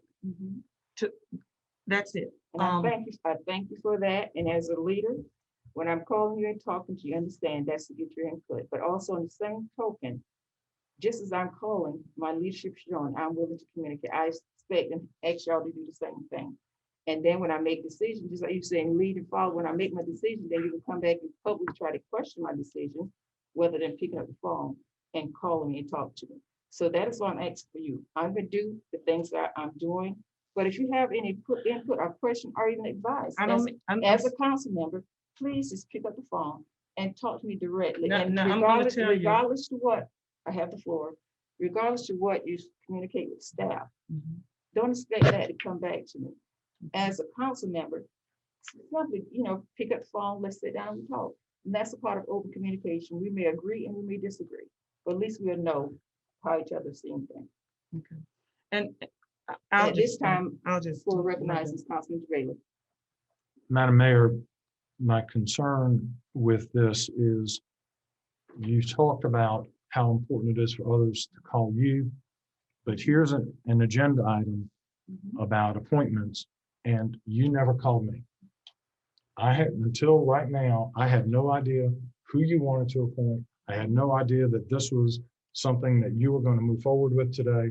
And so it's disingenuous for you to say to others, you need to call me, when you're in turn not calling anyone else. So you need to recognize that the same responsibility falls on you to call, because I don't know if you got a phone call, Councilwoman Barnes, saying who was going to be on this committee. Did you call her? Did you tell her who was going to be on this committee? If I need to prove a cell phone record to you, I called Friday. Did you tell her who was going to be on the committee? Did I talk to you Friday when I called? No, I did not. Did you call me to tell me who was going to be? DeBailey, Councilman Pro Tem, when it came to these appointments, this is a meritorious appointment. When it came down to it, and just say I'd who already you want to do. spoken to 2 council members who want to serve. You're Mayor Pro Tem. I spoke with you last week before, and I did not even know at that point that we were going to put an ask for a report. Okay. And when it comes down to it, if you were interested, you already knew this was on here, just like all of us when we learned. Okay, so and now when we spoke, my point is, are you going to share information with us? I've been sharing information. I never heard who you wanted to appoint, because I would have said, if you had asked me and told me who you were going to appoint, I would have suggested that Peaches be one of them. Well, you might have suggested. But I'm not telling you what to do, but I am saying, if you're going to ask for people to share information with you, all I'm saying is we would appreciate you sharing information with us. That's all I have to say. And- Thank And you. that's received. Now, I'll go back to the fact that this is a standing committee. The new committees that y'all are creating. This are is new not, the committees. city council I'm speaking, committee is Council, not I a spoke to standing you. Let committee. me speak. Yes, ma'am, but it's This not a is- standing This committee. is a standing committee that has been in place for years. It is a And you, new and you committee. may not be familiar with it. It's not I am. Mm-hmm. new. I served on it. And so Councilwoman Moore has attended. So it's not new. So please don't state that. This is a committee that was in place even prior to Councilman Ed Robinson death. He served on it. He And- served on it. When it come down to it, I'd already spoken to two council members who was committed to serving. You're serving here, she's serving on committee. Just about everyone is serving on something. This is the opportunity for all the council members to have some form of servitude with the city. Please And when just it come- When communicate. it come down. That's when all it- I ask. Well, Thank you. Council, when I call you, I do call you. You didn't call this week, did you? I called you last week, right? Last Friday, did not Did call? did you call and tell me who was going, that you were going to be making appointments? Councilman, if I, as mayor, is gonna make the appointments for this is my, when do you call me ahead of time for the years that we, Did- no. When you My called me in the I past, asked the no, in the question, past, have you called me to tell Madam me to Mayor, appoint? Madam Mayor, I asked you a simple question. Did you call me to tell me who was going to be appointed And to I'm this gonna ask committee? you this question. Did- Where please in answer that. history? Where in history? Please answer that question. You served like I served. Tell me where in history. Please answer the question. You are now the mayor. This is an appointment that's on council. You finished earlier saying you would like to be informed when things are coming up. All I'm saying is we would like the same respect back. And That's you- all. And that's all is not good enough because you're making a statement about committees that you know for yourself are serving that mayors made in the past. And none of these appointments, when it comes to city, county, when the mayor appoint, that he called any of us. He called. He did not call to tell us who. And I think you can attest to that. If you go back to our committee appointments, you tell me when have you called to tell me who you was going to appoint to any committee. When it comes down to the committees we appointing who is standard, we have not called each other when I appoint because. Are we you have- asking Because we have, for- no, I'm making a clear statement. I'm not asking any questions or input because I'm not gonna sit here and have this narrative created. When it comes to the fact, but this is a standing committee that the mayor's made appointments to, we never question. When it come down to appointments to our committees, we have always given that person the right to appoint whomever. They did not call ahead of time and tell us who they was gonna appoint. Now, if you can show me any place, I'll stand down. But Madam my Mayor, previous let me, statement, no, I would not. will you- I have the floor. well, when and I you will finish, retain. let me know. And when you look at what we're talking about with these previous, you're talking about established committee and something new, Councilman DeRay. So let So me, let's let me establish- respond to let's the city establish- county No, you will not. committee. I have the floor. We will establish, and I want the public to understand, the item on B was to be a report to the city, simply saying that we would come forth and give information. It was not anything that we said was no vote upon. Now, when it's been brought says forward, which is all actions, fine yeah. and good, and long as we're doing that, that we establish the protocol for the future committees. That standard C is a committee that a standard has already been in place, and that is the difference. That is the difference. Madam Mayor, with all Chair due respect, recognizes Mayor Pro Tem. thank you, ma'am. With all due respect, Madam Mayor, there are no standing committees as you have a new election. Once you have a new election, unless it's in the ordinances, and the ordinances are not, they don't state a standing committee, which means that after the election, these are all new committees that are formed. For appointment. And so your creation of the city county conference committee, while there is a history of it having been in the past, this is a new committee. And all I'm asking is the same respect that you're asking from others, that you give that same respect back. That's all I'm saying. And I'm gonna do this. I Thank you. give you that same respect. Thank you. And the mere fact of the matter, whether you like it or state it correctly or not, the city county conference committee is an established committee that when we do, we can reappoint, even in the past, the ones who've served, even have election, they have served. Now, what we're doing today, this is the established committee that the mayor is simply, I am making an appointment to, because it's established. The other committees are new committees that are being created. This is an established committee. So I will sit here and I will listen to all your input, but I firmly believe in the facts of the matter. And I want the public to understand the other council or the other committees are new committees that there are no guidelines to. There's no basis. Those things have got to be established. Now that we have elected to have those committees, Those committees will therefore create their guidelines. Item C is an established committee that the city's had appointments for years. So that is the difference between there. And also when it comes down to the appointment has been done by the mayor. So as the mayor of Florence, I elect to do the same thing all of our previous mayors have done with no argument in reference to it. So that is it. So that concludes that discussion. The committee for the city and the county conference committee members have been established. Those members is and shall be Mayor Teresa Myers Irving, Councilman William Schofield, and Councilwoman Pat Gibson Highmore. Thank you. So at this time, we'll get ready to go into executive session. Do we have a motion? So move. Second, All right. Any questions? I move that we have a 10-minute recess. So it is a motion to properly second that we go into executive session after 10-minute break. All those in favor, aye. All right, we're going to executive session.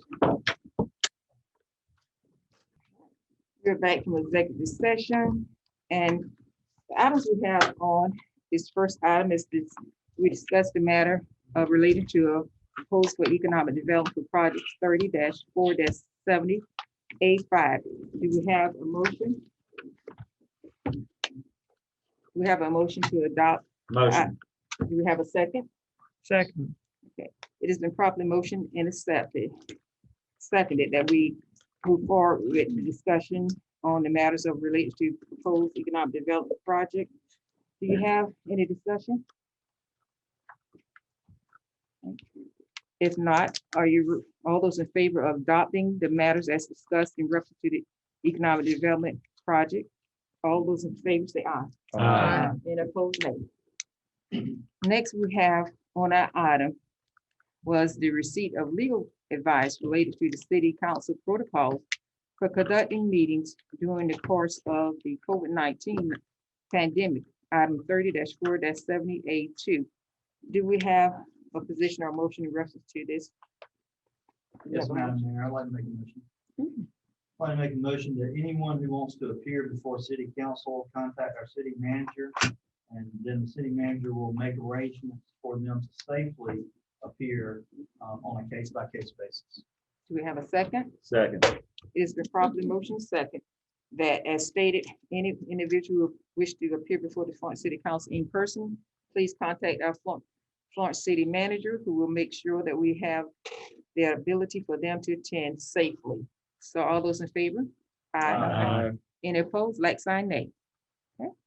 Next item we have on our agenda was a discussion in relationship to a personnel matter, 30-4-70A1, and the receipt of legal advice related to a personnel matter. Do we have a motion? Yes, Madam Mayor, I move that with regard to the city manager's contract, that we adopt an amendment to his contract, which has been referred to as the 2-and-2 option, with a 2-year extension of his contract, and then the ability for him to renew for another 2 years beyond that. Do we have a second? Do we have a motion and a second that we will adopt the 2-and-2 option in reference to our city manager employment? All those in favor, please signify by aye. Aye. Any opposed, like sign.